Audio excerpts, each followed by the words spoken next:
Hi students, നമുക്ക് ഇന്ന് APMT 2014 physics പേപ്പറാണ് നമ്മൾ ഡിസ്കഷൻ ചെയ്യാൻ പോകുന്നത്. ഈ കൊറോണ കാലഘട്ടമായതുകൊണ്ട് തന്നെ നിങ്ങൾ ഒരുപാട് ബുദ്ധിമുട്ടുന്നുണ്ടായിരിക്കും അല്ലേ, പഠിക്കാനും മറ്റു കാര്യങ്ങൾക്കുമെല്ലാം. അപ്പോൾ തീർച്ചയായിട്ടും നീറ്റ് എഴുതാൻ പോകുന്ന ആസ്പിരൻസ് ഈ പറയുന്ന ക്വസ്റ്റ്യനുകളെല്ലാം, ഇതിൽ വന്നിരിക്കുന്ന കോൺസെപ്റ്റുകളും നമ്മൾ സോൾവ് ചെയ്യുന്ന മെത്തേഡും എല്ലാം മനസ്സിലാക്കി വെക്കുക. ഒരുപാട് ക്വസ്റ്റ്യനുകൾ റിപ്പീറ്റ് ചെയ്ത് ചോദിക്കാനുള്ള സാധ്യതയുണ്ട്, അതേ കോൺസെപ്റ്റുകൾ റിപ്പീറ്റ് ചെയ്ത് വരാനുള്ള സാധ്യതകളുണ്ട്. നല്ല രീതിയിൽ ഇത് നിങ്ങൾ ഉപയോഗിക്കുക. Okay, all the best students. നമുക്ക് നീറ്റ് 2014 പേപ്പർ ഡിസ്കഷൻ നോക്കാം. ഫിസിക്സിൻ്റെ ക്വസ്റ്റ്യൻ ഡിസ്കഷനാണ് നമ്മൾ നടത്തുന്നത്. അപ്പോൾ നീറ്റ് 2014 ഒരുപാട് നല്ല ചോദ്യങ്ങളുണ്ട്. തീർച്ചയായിട്ടും ഇതുപോലുള്ള ചോദ്യങ്ങൾ നിങ്ങൾ പ്രാക്ടീസ് ചെയ്തിരിക്കണം. ഈ വർഷത്തെ പരീക്ഷയിലും നിങ്ങൾക്ക് ഇതിന് സമാനമായ കോൺസെപ്റ്റുകളുള്ള ചോദ്യങ്ങൾ പ്രതീക്ഷിക്കാം. Question number 1. If force F, velocity v and time t are taken as fundamental units, then the dimensions of mass. Dimensional അനാലിസിസിൽ നിന്നുള്ള ക്വസ്റ്റ്യനാണ്. നമുക്കറിയാം ഫോഴ്സ് തന്നിട്ടുണ്ട്. തീർച്ചയായിട്ടും മാസിൻ്റെ ഡയമെൻഷൻ ചോദിക്കുമ്പോൾ നമുക്ക് ഫോഴ്സിൽ എങ്ങനെ എഴുതാം? Mass is force divided by acceleration. Dimension of ഫോഴ്സും ഡയമെൻഷൻ ഓഫ് ആക്സിലറേഷനും അറിയാമെങ്കിൽ മാസിൻ്റെ ഡയമെൻഷൻ കിട്ടും. ഫോഴ്സ് എഫ് എന്ന് തന്നിട്ടുണ്ട്. ആക്സിലറേഷൻ എന്ന് പറഞ്ഞാൽ rate of change of velocity ആണ്. ഡയമെൻഷൻ വൈസ് വെലോസിറ്റിയുടെ ഡയമെൻഷൻ ഡിവൈഡഡ് ബൈ ടൈമിൻ്റെ ഡയമെൻഷൻ. ആ ഡിവിഷൻ ചെയ്യുന്ന ടൈം നമുക്ക് ന്യൂമറേറ്ററിൽ എഴുതാം. സോ നമുക്ക് ഫണ്ടമെൻ്റലി എന്താണ് ഫൈനലി നമുക്ക് ആൻസർ കിട്ടുന്നത്? F V power -1 T. So option D is the correct answer. Question number 2. A projectile is fired from the surface of Earth with velocity 5 meter per second and angle theta with horizontal. Another projectile fired from another planet with velocity 3 meter per second at the same angle. So ഇവിടെ projection angle same ആണ്, velocities different ആണ്. Follows a trajectory which is identical with trajectory of the projectile fired from Earth. അപ്പോൾ ആ പ്ലാനറ്റിൽ നിന്ന് നമ്മൾ projection ചെയ്യുന്ന trajectory അല്ലേ, ആ പ്രൊജക്ടൈൽ മോഷൻ്റെ ട്രജക്ടറിയും എർത്തിൽ നമ്മൾ പ്രൊജക്ഷൻ ചെയ്യുമ്പോൾ പ്രൊജക്ടൈൽ മോഷൻ ഉണ്ടാക്കുമ്പോൾ വരുന്ന ട്രജക്ടറിയും സെയിം ആണ്. The value of acceleration due to gravity on the planet. Trajectory same ആണെന്ന് പറയുമ്പോൾ എന്താണ്? ആംഗിൾ ഓഫ് പ്രൊജക്ഷൻ സെയിം ആയിരിക്കണം, അതേ ഷേപ്പ് ആയിരിക്കണം അല്ലേ. സോ തീർച്ചയായിട്ടും ഹൈറ്റും അതുപോലെ റേഞ്ചും മാച്ച് ചെയ്യണ്ടേ? നമുക്കിതിൽ ഹൈറ്റിൻ്റെയോ റേഞ്ചിൻ്റെയോ ഇക്വേഷൻ എഴുതി കഴിഞ്ഞാൽ ഇതിൻ്റെ ആൻസർ കിട്ടും.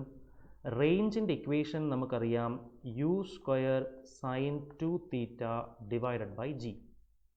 ഇവിടെ ട്രജക്ടറി സെയിം ആയതുകൊണ്ട് റേഞ്ച് സെയിം ആണ്, റേഞ്ച് കോൺസ്റ്റൻ്റ് ആണ്.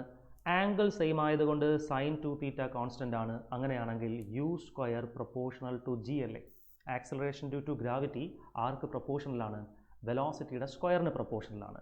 അങ്ങനെയാണെങ്കിൽ പ്ലാനറ്റിൻ്റെ ജി ഡിവൈഡഡ് ബൈ എർത്തിൽ ഉള്ള G value is equal to u²കളുടെ റേഷ്യോ.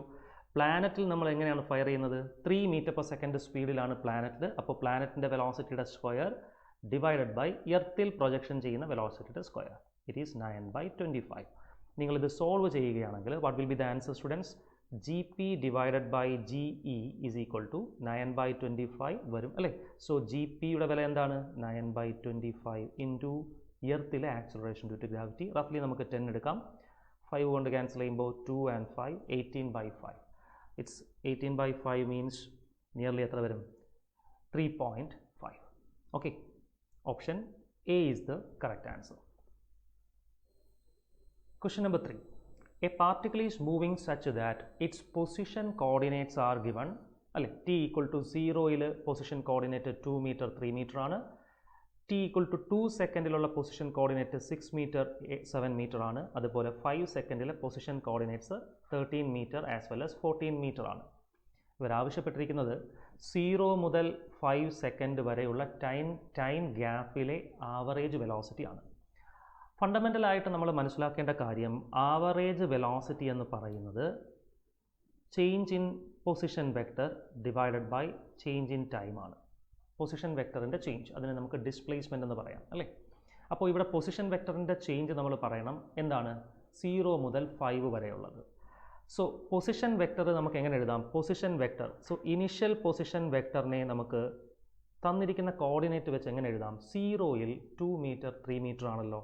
സോ തീർച്ചയായിട്ടും 2i പ്ലസ് 3j എന്നെഴുതാം initial position vector.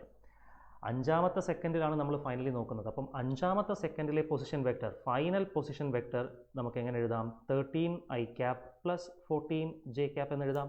So what will be change in position vector? Change എപ്പോഴും നമ്മൾ റിപ്പോർട്ട് ചെയ്യുന്നത് ഫൈനൽ മൈനസ് ഇനിഷ്യൽ ആയിട്ടാണ്. Final position vector minus initial position vector divided by change in time. Change in time is 5 second, final time minus initial time, 5 minus 0. RF minus RI ചെയ്യുമ്പോൾ 13i minus 12, 2i 11i, ശരിയല്ലേ? 14 minus 3 11j, clear, divided by 5. So average velocity vector ഫോമിൽ നമുക്ക് കിട്ടി 11i plus 11j divided by 5. തന്നിരിക്കുന്ന ഓപ്ഷനിൽ 11i plus 11j divided by 5 option D ആണ് കറക്റ്റായ answer. Question number 4. A system consists of 3 masses m1, m2 and m3 connected by a string passing over a pulley P. The masses m1 hangs freely and m2 and m3 are on rough horizontal table. അപ്പോൾ ഇവിടെ എന്തുണ്ട്? Friction ഉണ്ട്. Frictional കോഎഫിഷ്യൻറ്റിൻ്റെ value mu എന്ന് തന്നിട്ടുണ്ട്. The pulley is frictionless and the negligible mass. പുള്ളിയുടെ mass നമ്മൾ പരിഗണിക്കേണ്ടതില്ല. അപ്പോൾ സാധാരണ നമ്മൾ ചെയ്യുന്ന തരത്തിലുള്ള പ്രോബ്ലമാണ്. റൊട്ടേഷൻ്റെ എഫക്റ്റ് ഒന്നും തന്നെ വരുന്നില്ല. ലോസ് ഓഫ് മോഷൻ എന്ന് പറയുന്ന ചാപ്റ്ററിൽ നിന്ന് ചോദിച്ചിരിക്കുന്ന question. The downward acceleration of mass m1 is. m1 എന്ന് പറയുന്ന മാസിൻ്റെ ഡൗൺവേർഡ് ആക്സലറേഷൻ എന്താണെന്നാണ് ചോദിച്ചിരിക്കുന്നത്. ഇവിടെ ഫസ്റ്റ് ഒരു കൺസ്ട്രെയിൻ ഉണ്ട്. എന്താണ്? ഈ പറയുന്ന m1ഉം m2ഉം m3യും ഒരു സ്ട്രിങ് കൊണ്ടല്ലേ ഒരുമിച്ച് കണക്ട് ചെയ്തിരിക്കുകയാണ്. 2 സ്ട്രിങ്ങുകളാണ്, m1ഉം m2ഉം ഒരു സ്ട്രിങ്, m2 ആൻഡ് m3 മറ്റൊരു സ്ട്രിങ്. പക്ഷേ ഇത് കണക്റ്റഡ് സിസ്റ്റമാണ്. കണക്റ്റഡ് സിസ്റ്റം ആയതുകൊണ്ട് തന്നെ ഇവരെല്ലാവരും ഫോളോ ചെയ്യേണ്ടത് ഒരു ആക്സലറേഷനാണ്, ഇല്ലെങ്കിൽ ഇവർ തമ്മിൽ സെപ്പറേറ്റ് ചെയ്യും. സോ തീർച്ചയായിട്ടും m1 എന്ന് പറയുന്ന ബോഡി എത്ര ആക്സലറേഷനിൽ താഴോട്ട് വരുന്നോ അതേ ആക്സലറേഷനിൽ തന്നെയാണ് m2ഉം m3യും താഴോട്ട് വരേണ്ടത്. m2ഉം m3യും മുന്നോട്ട് മൂവ് ചെയ്യുന്നത്. സോ ആക്സലറേഷൻ സെയിം ആണ് ഇവിടെ. ടെൻഷൻ എന്ന് പറയുന്നത് ഇൻറ്റേർണൽ ഫോഴ്സാണ്. ഞാൻ ഈ പ്രോബ്ലം ചെയ്യുന്നതിൻ്റെ എളുപ്പത്തിന് വേണ്ടിയിട്ട് ഈ പറയുന്ന സിസ്റ്റം മൊത്തത്തിൽ പരിഗണിച്ചാൽ നമുക്ക് ടെൻഷൻ എന്ന് പറയുന്ന ഇൻറ്റേർണൽ ഫോഴ്സിനെ ഒഴിവാക്കാം. അങ്ങനെയാണെങ്കിൽ ഈ സിസ്റ്റത്തിൽ ആക്ട് ചെയ്യുന്ന എക്സ്റ്റേർണൽ ഫോഴ്സുകൾ മാർക്ക് ചെയ്താൽ ഏതെല്ലാം വരും? ഒന്ന് m1g, m1ൻ്റെ വെയ്റ്റ് m1g വരും. പിന്നീട് m2വിൽ m2 ആൻഡ് m3 എന്ന് പറയുന്ന ബ്ലോക്കുകളുടെ എന്താണ്? കോണ്ടാക്റ്റിൽ വരുന്ന frictional force. Clear? So what will be the frictional force? തീർച്ചയായിട്ടും ഇത് മൂവ് ചെയ്യുന്നുണ്ട്. അങ്ങനെയാണെങ്കിൽ ഫ്രിക്ഷൻ കൈനറ്റിക് ഫ്രിക്ഷൻ ആയിരിക്കും. ഈ 2 ബ്ലോക്കുകൾ നമുക്ക് ഒരു സിസ്റ്റമായിട്ട് പരിഗണിച്ചാൽ ഇവിടെ ആക്ട് ചെയ്യുന്ന കൈനറ്റിക് ഫ്രിക്ഷൻ്റെ വാല്യൂ എങ്ങോട്ടാണ്? മുന്നോട്ടാണ് ഇത് മൂവ് ചെയ്യുന്നതെങ്കിൽ പിറകിലോട്ടായിരിക്കും കൈനറ്റിക് ഫ്രിക്ഷൻ വരുന്നത്. കൈനറ്റിക് ഫ്രിക്ഷൻ്റെ വില നമുക്ക് മ്യൂ കെ എന്ന് തന്നിട്ടില്ല, കോഎഫിഷ്യൻ്റ് എന്ന് ജനറലി തന്നതുകൊണ്ട് mu into total normal reaction. അതിനെ ഒരു സിസ്റ്റമായിട്ടാണ് പരിഗണിച്ചത്, m2ഉം m3യും. ടോട്ടൽ നോർമൽ റിയാക്ഷൻ എന്ന് പറയുന്നത് നിങ്ങൾക്ക് ആ ഫ്രീ ബോഡി ഡയഗ്രത്തിൽ കാണുമ്പോൾ മനസ്സിലാകും, m2 m3 ബ്ലോക്കുകളുടെ വെയ്റ്റിനെ ബാലൻസ് ചെയ്യുന്നതാണ്. അതുകൊണ്ട് അവിടുത്തെ നോർമൽ റിയാക്ഷൻ നമുക്ക് m2 plus m3 into g എന്നെഴുതാം. ഈ സിസ്റ്റത്തിൽ ആകെ വരുന്ന 2 എക്സ്റ്റേണൽ ഫോഴ്സുകൾ m1gയും mu into m2 plus m3 into ജിയുമാണ്. അങ്ങനെയാണെങ്കിൽ ഈ സിസ്റ്റത്തിൻ്റെ ടോട്ടൽ ആക്സിലറേഷൻ എന്ന് പറയുന്നത് what is the total driving force? ഈ സിസ്റ്റത്തിനെ മൊത്തത്തിൽ താഴോട്ട് കൊണ്ടുവരുന്ന നെറ്റ് ഫോഴ്സ് എന്താണ്? ആക്സിലറേഷൻ m1gയുടെ ഡയറക്ഷനാണ്. അതുകൊണ്ട് നമുക്ക് m1g ആണ് അതിൽ വലുത്. m1g മൈനസ് ഫ്രിക്ഷൻ ഫോഴ്സ് ഏതാണ്? Mu into m2 plus m3 into G. Okay, ഇപ്പോൾ നമുക്ക് എന്ത് കിട്ടി? സിസ്റ്റത്തിൽ ആക്ട് ചെയ്യുന്ന നെറ്റ് ഫോഴ്സ് കിട്ടി. ഇതിനെ ടോട്ടൽ സിസ്റ്റത്തിൻ്റെ മാസ് കൊണ്ട് ഡിവൈഡ് ചെയ്യണം. ടോട്ടൽ മാസ് എത്രയാണ്? m1 plus m2 plus m3. So ഇതാണ് നമ്മുടെ റിക്വയർഡ് ആൻസർ. പക്ഷേ ക്വസ്റ്റിനിൽ അവർ ഒരു ഡേറ്റ കൂടി തന്നിട്ടുണ്ട്. Assume the mass are same, അല്ലേ? മാസസ് നമ്മൾ സെയിം മാഗ്നിറ്റ്യൂഡിൽ എടുക്കാൻ പറഞ്ഞു. അപ്പോൾ എല്ലാത്തിനും നമുക്ക് m ഇടാമല്ലോ. സോ ഇത് m ഇട്ട് കഴിഞ്ഞാൽ what will be the acceleration of the system? mg minus 2m into mu G divided by 3m. m common ആയിട്ട് ക്യാൻസൽ ചെയ്ത് കളയാം, കോമൺ ആയതുകൊണ്ട്. So our answer will be, നമുക്കിതിൽ നിന്ന് എന്ത് പുറത്തെടുക്കാം? g പുറത്തെടുത്ത് കഴിഞ്ഞാൽ answer will be 1/3 minus 2/3 mu. This will be the answer. So g/3 into 1 minus 2 mu will be the answer. g by 3 into 1 minus 2 mu. Option C ആണ് കറക്റ്റായ ഉത്തരം. Okay. Question number 5. The force F acting on a particle of mass m is indicated by force time graph shown below. The change in momentum of the particle over the time interval എത്രയാണ്? 0 മുതൽ 8 വരെയുള്ള time ഇൻ്റർവെലിൽ change in momentum എത്രയാണ് എന്നാണ് ചോദിച്ചിരിക്കുന്നത്. First of all basically force time ഗ്രാഫാണ് തന്നിരിക്കുന്നത്. എന്താണ് ഫോഴ്സ് ടൈം ഗ്രാഫിൽ നിന്ന് നമുക്ക് ഫണ്ടമെൻ്റലി കിട്ടുന്ന ഐഡിയ? ഇമ്പൾസ് എന്ന് പറയുന്ന ഒരു ഐഡിയ നമുക്കറിയാം അല്ലേ? ഇമ്പൾസ് എന്ന് പറയുന്നത് ഇൻ്റഗ്രൽ എഫ് ഡി ടി ആണ്. എന്താണ് integral F D T? Area under F T graph. Impulse momentum theorem എന്താണ് പറയുന്നത്? ഇമ്പൾസ് എന്ന് പറയുന്നത് ചേഞ്ച് ഇൻ മൊമെൻറ്റത്തിന് തുല്യമാണ്. ശരിയല്ലേ? ഈ രണ്ട് ഐഡിയകൾ നമുക്കറിയാമെങ്കിൽ, അപ്പോൾ ഈ ഗ്രാഫിന് താഴെയുള്ള ഏരിയ അറിയാമെങ്കിൽ ഇമ്പൾസ് കിട്ടും. ഇമ്പൾസ് ചേഞ്ച് ഇൻ മൊമെൻറ്റത്തിന് തുല്യമാണ്.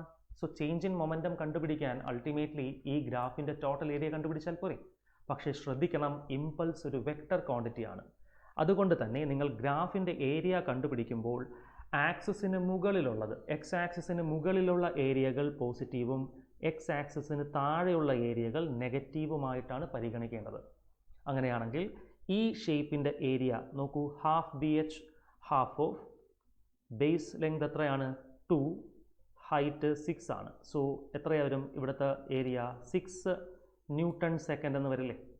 6 അല്ല, യെസ് 6 ന്യൂട്ടൺ സെക്കൻഡ്. ഓക്കെ. താഴ്ഭാഗത്ത് ഏരിയ എത്ര വരും? താഴ്ഭാഗത്ത് ലെങ്ത് 2 യൂണിറ്റ് ആണ്, അതിൻ്റെ ഹൈറ്റ് 3 യൂണിറ്റ് ആണ്, അതും 6 വരും. പക്ഷെ ഞാൻ പറഞ്ഞു താഴെയുള്ള ഏരിയ നെഗറ്റീവായിട്ട് എടുക്കുക. സോ -6 ന്യൂട്ടൺ സെക്കൻഡ് ആയിരിക്കും അതിൻ്റെ ആൻസർ. നെക്സ്റ്റ് ഏരിയ നമുക്ക് നോക്കാം. അതിൻ്റെ ഹൈറ്റ് 3 ആണ്. ഇത് കൃത്യമായിട്ട് വരയ്ക്കണം. ഒരു മാർക്ക് ചെയ്ത് തന്നിരിക്കുന്നത് 3 ആയിരിക്കും. ദിറ്റ് ഷുഡ് ബി 3. അതുപോലെ അതിൻ്റെ ബേസ് ലെങ്ത് എത്രയാണ്? 4 യൂണിറ്റ് ആണ്. So total area 12 newton second അല്ലേ? അപ്പോൾ ടോട്ടൽ ഏരിയ നമ്മൾ ഇതിൽ ഈ 3 ഏരിയകളും കൂട്ടുകയാണെങ്കിൽ what will be the total area? 6 - 6 ക്യാൻസലായി. Answer 12 newton second. 12 newton second ആണ് ഫോഴ്സ് ടൈം ഗ്രാഫിൻ്റെ ടോട്ടൽ ഏരിയ എങ്കിൽ ഇമ്പൾസ് ഇവിടുത്തത് 8 സെക്കൻഡുകൾ കൊണ്ടുണ്ടാകുന്ന ഇമ്പൾസ് 12 ന്യൂട്ടൺ സെക്കൻഡ് ആണ്. അത് തന്നെയാണ് ചേഞ്ച് ഇൻ മൊമെൻറ്റവും. So change in momentum is also 12 newton second. Option C is the answer. Question number 6. A balloon with the mass m descending down with an acceleration a, where acceleration a less than g എന്ന് തന്നിരിക്കുന്നു. How much mass should be removed from it so that it start moving up with an acceleration a? ഒരു balloon, അതിൻ്റെ mass m എന്ന് തന്നിരിക്കുന്നു. Descending with an acceleration, താഴോട്ടാണ് അത് വരുന്നത്. അപ്പോൾ net acceleration താഴോട്ട് a ആണ്. അങ്ങനെയാണെങ്കിൽ നമുക്കറിയാം ഒരു ബലൂൺ താഴോട്ട് എ ആക്സലറേഷനിൽ വരണമെങ്കിൽ വെയിറ്റ് മാത്രമേ അതിൽ ഫോഴ്സായി വന്നിരുന്നുവെങ്കിൽ തീർച്ചയായിട്ടും ഫ്രീ ഫോൾ ചെയ്തേനെ. അപ്പോൾ ഫ്രീ ഫോളിംഗ് ആക്സലറേഷനേക്കാൾ ചെറിയ ആക്സലറേഷനിലാണ് താഴോട്ട് വരുന്നതെങ്കിൽ മുകളിലോട്ട് ഒരു ത്രസ്റ്റ് ഫോഴ്സ് വരേണ്ടി വരും. അത് ക്വസ്റ്റ്യനിൽ മെൻഷൻ ചെയ്തിട്ടില്ലെങ്കിൽ നമ്മളത് അസ്യൂം ചെയ്യേണ്ട ആവശ്യമുണ്ട്. സോ ഒരു ത്രസ്റ്റ് ഫോഴ്സ് ഇവിടെ നമ്മൾ വരയ്ക്കുന്നു. കോൺസ്റ്റൻറ്റ് ത്രസ്റ്റ് ഫോഴ്സ് ബലൂണിന് മുകളിൽ കിട്ടുന്നുണ്ട്. ഓക്കെ, എയർ എന്ന് പറയുന്ന മീഡിയത്തിൽ വരുന്നത് കൊണ്ട് ഒരു ത്രസ്റ്റ് ഫോഴ്സ്, മേ ബി അത് റെസിസ്റ്റൻസ് ഫോഴ്സ് ആകാം. തൽക്കാലം നമുക്കത് ജനറലി ത്രസ്റ്റ് ഫോഴ്സ് എന്ന് വിളിക്കാം. അപ്പോൾ അവിടെ ത്രസ്റ്റ് ഫോഴ്സ് മുകളിലോട്ടുണ്ട്. ഈ ഒരു സിറ്റുവേഷൻ്റെ ഇക്വേഷൻ നമുക്ക് എന്തെഴുതാം? ഇവിടെ നിങ്ങൾ ഫ്രീ ബോഡി ഡയഗ്രാം നോക്കിക്കൊണ്ട് ഇക്വേഷൻ എഴുതുകയാണെങ്കിൽ എം ജി ആണ് വലിയ ഫോഴ്സ്, കാരണം ആക്സിലറേഷൻ താഴോട്ടാണ്. എനിക്ക് ഇക്വേഷനായിട്ട് എന്തെഴുതാം? M G minus thrust force is equal to M into A, equation number 1. ഇനി രണ്ടാമത്തെ കേസിൽ എന്താണ് പറയുന്നത്? How much mass should be removed? ഈ ബലൂണിൽ നിന്ന് എത്ര മാസ് നമ്മൾ റിമൂവ് ചെയ്താൽ it starts moving up with acceleration A, മുകളിലോട്ട് അത് ആക്സിലറേഷൻ എയിൽ മൂവ് ചെയ്യണം. അപ്പോൾ ഇവിടെ നമുക്ക് ത്രസ്റ്റ് ഫോഴ്സിൻ്റെ വേരിയേഷനെ പറ്റി അറിയാത്തത് കൊണ്ട് we are assuming thrust force is constant. ശരിയല്ലേ? തീർച്ചയായിട്ടും ബലൂണിൽ നിന്ന് നമ്മൾ ഒരല്പം മാസ് റിമൂവ് ചെയ്തു. റിമൂവ് ചെയ്യുന്ന മാസ് ഡെൽറ്റ എം എന്നെടുക്കാം. അങ്ങനെയാണെങ്കിൽ M minus delta M will be the mass of the balloon now. മുകളിലോട്ട് പഴയ ത്രസ്റ്റ് ഫോഴ്സ് കിട്ടുന്നുണ്ട്, പക്ഷേ വെയിറ്റ് എന്താണ്? M minus delta M into G. ഈ സിറ്റുവേഷനിൽ ത്രസ്റ്റ് ഫോഴ്സാണ് കൂടുതൽ, അതുകൊണ്ടാണ് ഇത് മുകളിലോട്ട് എ ആക്സിലറേഷനിൽ പോകുന്നത്. മുകളിലോട്ട് പോകുന്ന എ ആക്സിലറേഷനിൽ നമ്മൾ മാർക്ക് ചെയ്തു. രണ്ടാമത്തെ ഫ്രീ ബോഡി ഡയഗ്രാം നോക്കുമ്പോൾ എഫ് ത്രസ്റ്റ് കൂടുതലാണ്, അതുകൊണ്ട് ഇക്വേഷൻ നമുക്ക് എന്തെഴുതാം? F thrust minus M minus delta M into G is equal to M minus delta M into A. Equation number 2. ഇതിൽ അൺനോൺ ആയ എഫ് ത്രസ്റ്റിനെ ഒഴിവാക്കാൻ ഈസി മെത്തേഡ് എന്താണ്? 1ഉം 2ഉം ആഡ് ചെയ്താൽ മതിയല്ലോ. ഇക്വേഷൻ നമ്പർ 1ഉം 2ഉം നമ്മൾ ആഡ് ചെയ്യുമ്പോൾ എഫ് ത്രസ്റ്റുകൾ ക്യാൻസൽ ചെയ്ത് പോകും. So you are getting M G minus M G plus delta M G is equal to M A minus delta M A. Okay, M G ടേമുകൾ cancel ചെയ്ത് പോയി. നമുക്ക് കണ്ടുപിടിക്കേണ്ടത് എത്ര മാസാണ് റിമൂവ് ചെയ്യുന്നത്? ഡെൽറ്റ എമ്മിൻ്റെ വിലയാണ്. So delta M will be, you can see here, 1ഉം 2ഉം കൂട്ടുമ്പോൾ ഒരു delta M A plus M minus delta M into A അല്ലേ? അപ്പോൾ 2 ടൈംസ് ഓഫ് എം എ വരുന്നുണ്ട്. Fine. So delta M is equal to 2m a divided by G plus A എന്ന് വരുന്നതായിട്ട് കാണാം ഈ ഇക്വേഷൻ സോൾവ് ചെയ്യുന്നത്. Fine.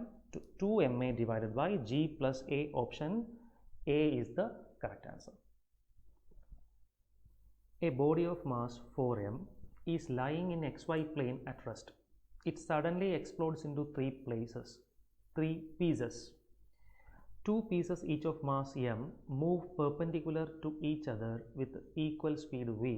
The total kinetic energy generated due to the explosion. നമുക്കറിയാം explosion എന്ന് പറയുന്ന പ്രോസസ്സിൽ ഇൻറ്റേർണൽ ഫോഴ്സ് ആണ് വരുന്നത്. ഇൻറ്റേർണൽ ഫോഴ്സുകൾ മാത്രമേ ഉള്ളൂ, എക്സ്റ്റേർണൽ ഫോഴ്സ് ഇല്ല. അതുകൊണ്ട് ടോട്ടൽ മൊമെൻറ്റം കൺസേർവ്ഡ് ആയിരിക്കും. ഇനിഷ്യലി ബോഡി റെസ്റ്റിലാണ്, അതുകൊണ്ട് തന്നെ ടോട്ടൽ മൊമെൻറ്റം ഇനിഷ്യലി എന്താണ്? സിസ്റ്റത്തിൻ്റെത് 0 ആണ്. 3 പാർട്ടുകളായി എക്സ്പ്ലോഡ് ചെയ്യുന്നു എന്നാണ് പറയുന്നത്. സോ ഫസ്റ്റ് പാർട്ട് എങ്ങോട്ടാണ് പോകുന്നത്? First part 2 pieces each of mass m move perpendicular to each other. അപ്പോൾ ഓരോ പാർട്ടുകൾ അല്ലേ, 2 പാർട്ടുകൾ പരസ്പരം പെർപെൻഡിക്കുലർ ആയിട്ട് പോകുന്നു. അവരുടെ മാസുകൾ സെയിം ആണ്, വിത്ത് ഈക്വൽ സ്പീഡാണ്. സോ വെലോസിറ്റി എന്താണ്? സ്പീഡ് സെയിം ആണ്, പക്ഷേ വെലോസിറ്റി ഡയറക്ഷനും കൂടെ ഉള്ളത് കൊണ്ട് പെർപെൻഡിക്കുലർ ആണ്. ദെൻ മൂന്നാമത്തെ പീസ് എത്രയാണ്? ടോട്ടൽ മാസ് 4m അല്ലേ? 2 എമ്മുകൾ പെർപെൻഡിക്കുലറായി പോയി. ബാക്കിയുള്ള 2m എന്ന് പറയുന്ന മാസ് എങ്ങനെയായിരിക്കും മൂവ് ചെയ്യുന്നത്? നമുക്കറിയാം ടോട്ടൽ മൊമെൻറ്റം 0 ആകണം. ഇവിടെ 2 എണ്ണത്തിൻ്റെ മൊമെൻറ്റം നോക്കൂ, എം വി പെർപെൻഡിക്കുലർ. ഈ ആദ്യത്തെ 2 മാസുകളുടെ ടോട്ടൽ മൊമെൻറ്റം എന്ന് പറയുന്നത് √2mv അല്ലേ? ആ √2mvയെ ക്യാൻസൽ ആക്കേണ്ട രീതിയിലായിരിക്കും m എന്ന് പറയുന്നത് മൂവ് ചെയ്യേണ്ടത്. അപ്പോൾ 2m എന്ന് പറയുന്ന മാസ് മൂവ് ചെയ്യേണ്ടത്. ഈ 2m എന്ന് പറയുന്ന മാസിൻ്റെ മൊമെൻറ്റവും തീർച്ചയായിട്ടും എത്ര തന്നെ വരണം? √2mv വരണം. അങ്ങനെയാണെങ്കിൽ എന്തായിരിക്കും അത് പോകേണ്ട വെലോസിറ്റി? v dash. 2m into v dash ആർക്ക് ഈക്വൽ ആകണം? √2mvക്ക് തുല്യമായിരിക്കണം. ഓക്കെ,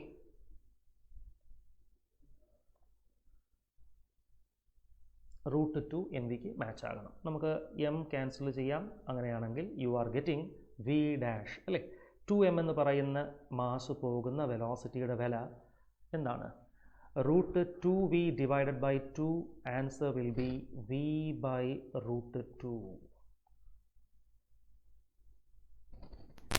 ഓക്കെ, സോ ഓരോ മാസുകളുടെയും സ്പീഡ് ഇപ്പോൾ നമ്മുടെ കയ്യിലുണ്ടല്ലോ. ടോട്ടൽ കൈനറ്റിക് എനർജി കാൽക്കുലേഷൻ ചെയ്യാൻ ഇനി സിമ്പിളാണ്. ടോട്ടൽ കൈനറ്റിക് എനർജി എങ്ങനെ കാൽക്കുലേഷൻ ചെയ്യാം? ഫസ്റ്റ് ബോഡിയുടെ കൈനറ്റിക് എനർജി ½ mv², അതുപോലെ 2 എണ്ണമാണല്ലോ, സോ ഇൻറ്റു 2 പ്ലസ് അടുത്ത ബോഡിയുടെ kinetic energy half of mass, അതിൻ്റെത് 2m ആണ്. v ഡാഷ് സ്ക്വയർ ആണ്. v ഡാഷിൻ്റെ വില v ബൈ √2 ആയതുകൊണ്ട് v²/2 എന്നെഴുതാം. So mv² plus ½ mv², answer is 3/2 mv². ഏതാണ് കറക്റ്റായ answer? Option B is the correct answer, 3/2 mv². Question number 8. The oscillation of body on a smooth horizontal surface is represented by the equation x is equal to a cos omega t. x displacement ആണ്, omega frequency ആണ്. അങ്ങനെയാണെങ്കിൽ ഏതാണ് ആക്സിലറേഷനും ടൈമും തമ്മിലുള്ള graph എന്നാണ് ചോദ്യം. So ചിത്രത്തിൽ കുറേ ഗ്രാഫുകൾ തന്നിട്ടുണ്ട്. ഫണ്ടമെൻ്റലി നമുക്കറിയാവുന്ന വളരെ പ്രധാനപ്പെട്ട ഇക്വേഷൻ SHMൻ്റെ ഇക്വേഷൻ അല്ലേ? ഇവിടുത്തെ പൊസിഷൻ എന്ന് പറയുന്നത്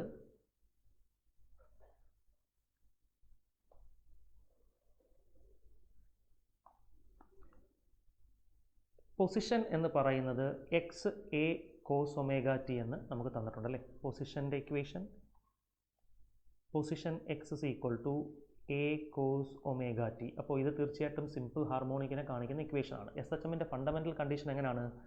acceleration is equal to minus omega square X. ശരിയല്ലേ? ആക്സിലറേഷൻ പ്രൊപ്പോർഷണൽ ടു ഡിസ്പ്ലേസ്മെൻ്റ് ആണ് ആൻഡ് ടുവേർഡ്സ് മീൻ പൊസിഷൻ ആണ്. സോ ഡിസ്പ്ലേസ്മെൻറ്റിന് ഓപ്പോസിറ്റ് ഡയറക്ഷനിലാണ് ആക്സിലറേഷൻ. ഇവിടെ ഒമേഗ സ്ക്വയർ കോൺസ്റ്റൻ്റ് ആണ്. സോ തീർച്ചയായിട്ടും എക്സിൻ്റെ ഫംഗ്ഷന് മുന്നിൽ നമ്മൾ മൈനസ് കൊണ്ട് ഗുണിക്കുന്ന രീതിയിലാണ് ആക്സിലറേഷൻ വരുന്നത്. മൈനസ് കൊണ്ട് ഗുണിക്കുമ്പോൾ എങ്ങനെയാണ് കോസ് ഫംഗ്ഷൻ വേരി ആകുന്നത്? സി എക്സ് വേഴ്സസ് ടി നമ്മൾ ഗ്രാഫിക്കലി വരയ്ക്കുകയാണെങ്കിൽ this will be the cause function. Negative കൊണ്ട് മൾട്ടിപ്ലൈ ചെയ്താൽ ഇവിടുത്തെ പോസിറ്റീവ് നെഗറ്റീവ് സൈഡുകൾ ഫ്ലിപ്പ് ചെയ്യും. അതായത് നെഗറ്റീവ് പോർഷൻ പോസിറ്റീവ് സൈഡിൽ വരും, പോസിറ്റീവ് പോർഷൻ നെഗറ്റീവ് സൈഡിൽ വരും. അപ്പോൾ ആക്സിലറേഷൻ്റെ ഗ്രാഫ് എങ്ങനെ വരും? നെഗറ്റീവ് പോർഷൻ പോസിറ്റീവിലും എക്സിൻ്റെ നെഗറ്റീവ് പോർഷൻ പോസിറ്റീവിലും പോസിറ്റീവ് പോർഷൻ നെഗറ്റീവിലും വരുമ്പം the graph will be appear like this four acceleration. So ഇതുമായിട്ട് മാച്ച് ചെയ്യുന്നത് ഏതാണ്? Acceleration time graph will be correct option C. Okay. Question number 9. A solid cylinder of mass 50 kg and radius 0.5 meter is free to rotate about the horizontal axis.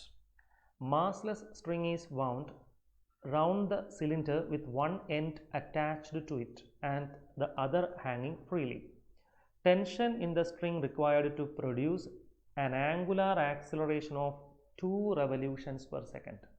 എപ്പോഴും ശ്രദ്ധിക്കണം, angular acceleration, angular velocity തുടങ്ങിയ സംഭവങ്ങൾ നമ്മൾ SI യൂണിറ്റിലായ radian per second സ്ക്വയറിലാണ് പറയേണ്ടത്. Revolutions per second square എന്ന് പറയുന്നത് ഒരിക്കലും SI unit അല്ല. ആദ്യം നമുക്ക് ആ ഡേറ്റ കൺവേർട്ട് ചെയ്യണം. ചിത്രത്തിൽ ക്വസ്റ്റ്യനിൽ നമുക്ക് സോളിഡ് സിലിണ്ടർ ആണ്, അതിൻ്റെ മാസ് 50 കിലോഗ്രാം എന്ന് തന്നിട്ടുണ്ട്. റേഡിയസ് എന്ന് പറയുന്നത് 1/2 മീറ്റർ, ഹാഫ് മീറ്റർ ആണ്. ശരിയല്ലേ? പിന്നീട് പറഞ്ഞിരിക്കുന്നത് ആൽഫയാണ്, അത് 2 റവല്യൂഷനാണ്. ഒരു റവല്യൂഷനിൽ കറങ്ങുന്ന ആംഗിൾ എന്ന് പറയുന്നത് 2π ആണ്. അപ്പോൾ എത്ര റേഡിയൻ കറങ്ങുന്നുണ്ട്? 4π റേഡിയൻ പെർ സെക്കൻഡ് ആണ് 2 റവല്യൂഷനിൽ വരുന്നത്. 4π radian per second square. SI യൂണിറ്റിലോട്ട് നമ്മൾ ഏത് റെപ്രസെൻറ്റേഷൻ ചെയ്തു? Angular acceleration. നമുക്കിവിടെ ഒരു ചിത്രം വരച്ച് നോക്കാം. Let this be the solid cylinder. ഈ സോളിഡ് സിലിണ്ടറിൽ നമ്മൾ ചുറ്റും സ്ട്രിങ് ചുറ്റിയിട്ടുണ്ട്. ഈ സ്ട്രിങ്ങിൻ്റെ ഒരറ്റം ഫ്രീ ആണ്, മറ്റേ അറ്റം അതിൽ ചുറ്റിയിട്ടുണ്ട് അല്ലേ. ഈ സ്ട്രിങ്ങിൽ നിങ്ങൾ ഒരു ടെൻഷൻ T കൊടുത്തു കഴിഞ്ഞാൽ തീർച്ചയായിട്ടും ഇത് ആൽഫ ആംഗുലാർ വെലോസിറ്റിയിൽ കറങ്ങാൻ തുടങ്ങും. സോ ഇവിടെ വരുന്ന ടോർക്ക് എന്ന് പറയുന്നത് എന്താണ്? I ആൽഫ അല്ലേ. എങ്ങനെ നമുക്ക് ടെൻഷൻ അറിയാമെങ്കിൽ ടോർക്ക് കണ്ടുപിടിക്കാം? ഈ ഒരു സിസ്റ്റത്തിൽ ആക്ട് ചെയ്യുന്ന എക്സ്റ്റേണൽ ഫോഴ്സ് ആണ്, ടാൻജൻഷ്യൽ ഫോഴ്സ് ആണ് tension. So force into perpendicular distance അല്ലേ. Torque about torque about the axis കണ്ടുപിടിക്കാൻ ഫോഴ്സ് ഇൻറ്റു പെർപെൻഡിക്കുലർ ഡിസ്റ്റൻസ് ചെയ്താൽ നമുക്ക് എന്ത് കിട്ടും? ടോർക്ക് കിട്ടും. സോ ഇവിടുത്തെ ഫോഴ്സ് ടെൻഷനാണ്, പെർപെൻഡിക്കുലർ ഡിസ്റ്റൻസ് റേഡിയസ് ആണ്, അതെഴുതി. ഇത് എന്തിനു തുല്യമാണ്? I ഇൻറ്റു ആൽഫയാണ് ടോർക്കിൻ്റെ ഫണ്ടമെൻ്റൽ ഇക്വേഷൻ. I എന്ന് പറയുന്നത് എന്തിനു തുല്യമാണ്? ഫോർ സോളിഡ് സിലിണ്ടർ, സോളിഡ് സിലിണ്ടറിൻ്റെ I m/2 r² ആണ്, ഹാഫ് mr². ആൽഫയുടെ വാല്യൂ ചോദ്യത്തിൽ 4π എന്ന് തന്നിട്ടുണ്ട്, റേഡിയൻ പെർ സെക്കൻഡ് സ്ക്വയർ. ആറുകൾ ക്യാൻസൽ ചെയ്യാം. അവരാവശ്യപ്പെട്ടിരിക്കുന്നത് ടെൻഷൻ എത്രയാണെന്നാണ്. സോ ടെൻഷൻ്റെ വാല്യൂ m/2 എത്രയാണ്? 25 into half into 4π. So 50 into pi, 50 into 3.14, ഒരു 150യേക്കാൾ അധികമാണ് answer. Option D is the correct answer. 157 newton. Option D is the correct answer. Question number 10. The ratio of acceleration for a solid sphere, mass m and radius r, rolling down an incline of angle theta without slipping and slipping down the incline without rolling. Without slipping എന്ന് പറയുമ്പോൾ തീർച്ചയായിട്ടും ഈ പറയുന്ന body role ചെയ്യുന്നുണ്ട്. അതുപോലെ without rolling എന്ന് പറയുമ്പോൾ body slide ചെയ്യുകയായിരിക്കും ചെയ്യുന്നത്. എങ്ങനെയാണ് ഇതിനകത്ത് സംഭവിക്കുന്നത്? സോ ഒരു ബോഡി റോള് ചെയ്യുന്നില്ല എന്ന് പറയുമ്പോൾ വാട്ട് വിൽ ഹാപ്പൻ? അതിൻ്റെ ആക്സിലറേഷൻ നമുക്ക് എങ്ങനെ എഴുതാം? തീർച്ചയായിട്ടും ഇതിൽ വരുന്ന ഒരേ ഒരു ഫോഴ്സ് നമുക്ക് ഫ്രിക്ഷൻ ഇല്ലാത്ത കേസിൽ, ഫ്രിക്ഷൻ ഇല്ല എന്ന് നമ്മൾ സങ്കല്പിച്ചാൽ ഇത് താഴോട്ട് വരുന്നത് G sin θ എന്ന് പറയുന്ന ആക്സിലറേഷനിലായിരിക്കും. if there is no rolling. മറിച്ച് ഒരു ബോഡി റോള് ചെയ്തുകൊണ്ടാണ് താഴോട്ട് വരുന്നതെങ്കിൽ ഡെഫിനറ്റ്ലി ഇതിൻ്റെ ആക്സിലറേഷൻ്റെ വാല്യൂ എ എന്ന് പറയുന്നത് ഇവിടെ റോളിങ്ങും കൂടെ ഉണ്ട്, സോ ആംഗുലർ ആക്സിലറേഷനും ഉണ്ട്. എയുടെ വാല്യൂ എന്ന് പറയുന്നത് g sin theta divided by 1 plus K square by R square ആണ്. ഇവിടെ നിങ്ങൾ ശ്രദ്ധിക്കേണ്ട ഒരു കാര്യം, ഈ ചോദ്യത്തിൽ ചെറിയ ഒരു പ്രോബ്ലം ഉണ്ട്. ദാറ്റ് മീൻസ് വിത്തൗട്ട് സ്ലിപ്പിങ്ങും slipping down the incline without റോളിങ്ങും എന്നാണ് പറഞ്ഞിരിക്കുന്നത്. അപ്പോൾ ഈ ആൻസേഴ്സ് നമ്മൾ നോക്കുമ്പോൾ തീർച്ചയായിട്ടും റോളിംഗ് എന്ന് പറയുന്ന പ്രോസസ്സ് എക്സിക്യൂഷൻ ചെയ്യാൻ ഫ്രിക്ഷൻ മസ്റ്റ് ആണ്. ഈ പറയുന്ന സർഫസിൽ ഫ്രിക്ഷൻ ഉണ്ടായിരിക്കണം. പക്ഷേ ഈ സർഫസ് തന്നെയാണോ ഇവിടെ യൂസ് ചെയ്യുന്നത് എന്നുള്ള കൺഫ്യൂഷൻ ഈ ക്വസ്റ്റ്യനിലുണ്ട്. കാരണം ഫ്രിക്ഷൻ ഇല്ലാത്ത അവസ്ഥയിലാണ് താഴോട്ട് വരുന്ന ആക്സിലറേഷൻ സ്ലൈഡ് ചെയ്യുമ്പോൾ g sin തീറ്റ ഫ്രിക്ഷൻ ഉണ്ടായിരുന്നെങ്കിൽ അതിൻ്റെ വില മാറിയനെ. പക്ഷേ ഇവിടെ തന്നിരിക്കുന്ന ഓപ്ഷനിൽ ഫ്രിക്ഷൻ ഇല്ലാത്ത അവസ്ഥയിലുള്ള സ്ലൈഡിങ്ങും ഫ്രിക്ഷൻ റോളിംഗ് ചെയ്യുന്നു എന്ന് പറയുമ്പോൾ ബൈ ഡിഫോൾട്ട് അവിടെ ഫ്രിക്ഷൻ കാണും. ഓക്കെ, എനിഹൗ ഈ ഒരു ക്വസ്റ്റ്യനിൽ നമ്മൾ ഈ ഒരു രീതിയിലാണ് ആക്സിലറേഷൻ എഴുതുന്നതെങ്കിൽ ഇവരുടെ റേഷ്യോ എന്തായിരിക്കും? ആദ്യം ഏതാണ് പറയുന്നത്? വിത്തൗട്ട് സ്ലിപ്പിങ്ങും രണ്ടാമതാണ് വിത്തൗട്ട് റോളിങ്ങും. അപ്പം ആദ്യത്തെ കേസ് റോളിംഗ് ചെയ്യുന്ന അവസ്ഥയാണ്. റോളിംഗ് ചെയ്യുന്ന അവസ്ഥയിൽ acceleration g sin theta divided by 1 plus K square by R square. എന്താണ് K? Radius of gyration is to rolling ഇല്ലാത്ത അവസ്ഥയിലുള്ള ആക്സിലറേഷൻ g sin തീറ്റ. ഇത് രണ്ടും നമുക്ക് ക്യാൻസൽ ചെയ്ത് കളയാം. അങ്ങനെയാണെങ്കിൽ ratio 1:1 plus K square by R square. Okay, എന്താണ് കെ ബൈ ആറിൻ്റെ value? K square by R സ്ക്വയറിൻ്റെ വില സ്പിയറിന് 2/5 ആണ്. So 1:1 plus 2/5. ഒരു സ്പിയറിൻ്റെ moment of inertia 2/5 mr square ആണ്. അതിനെ നമ്മൾ എം കെ സ്ക്വയറുമായിട്ട് ഇക്വേറ്റ് ചെയ്യുമ്പോഴാണ് ഇങ്ങനെ കിട്ടുന്നത്. സോ ദിസ് ഈസ് 7/5 അല്ലേ? 1:7/5.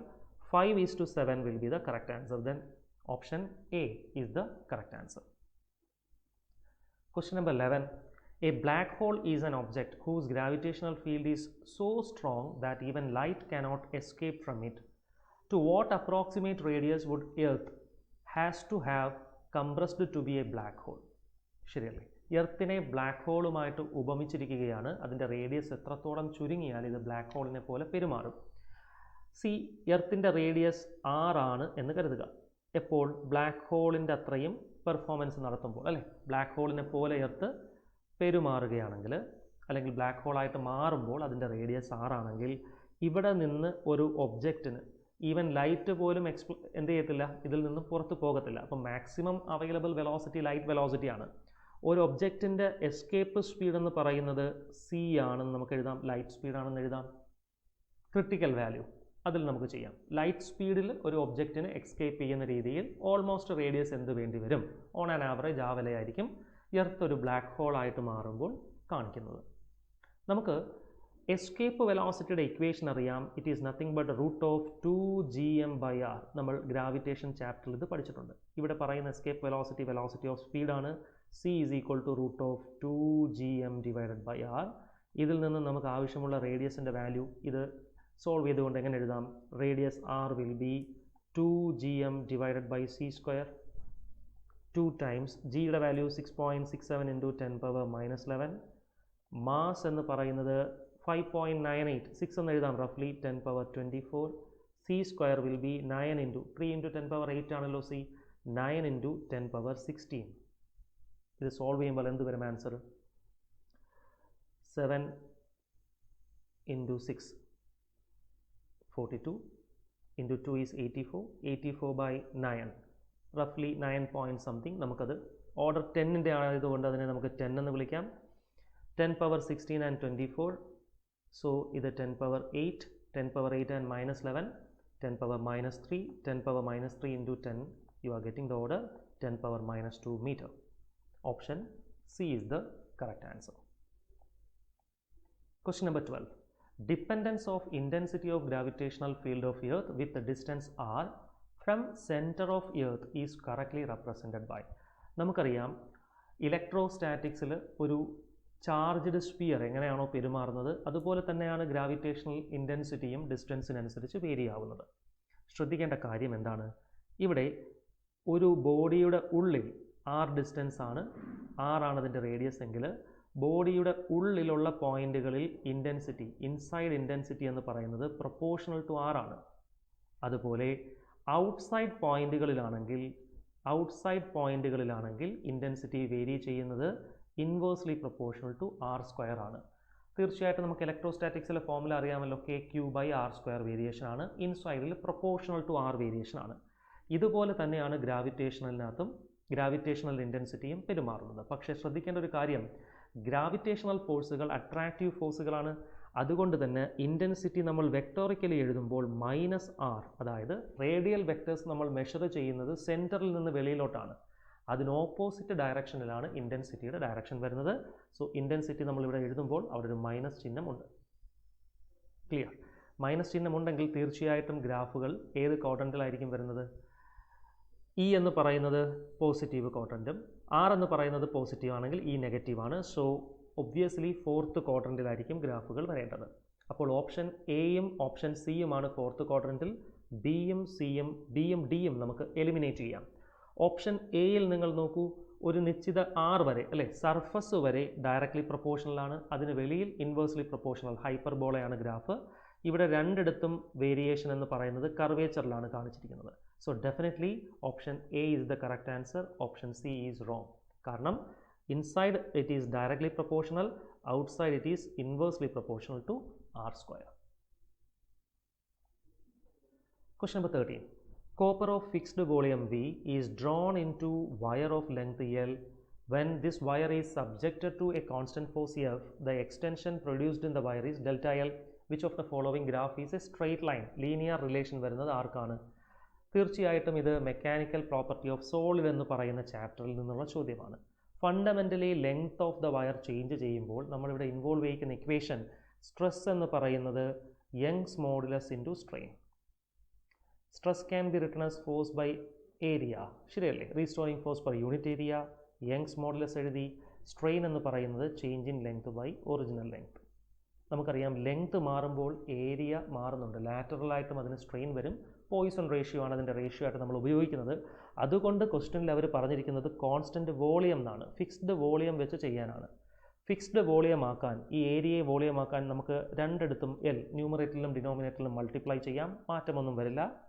So F into L divided by volume of the material is equal to Y into delta L by L.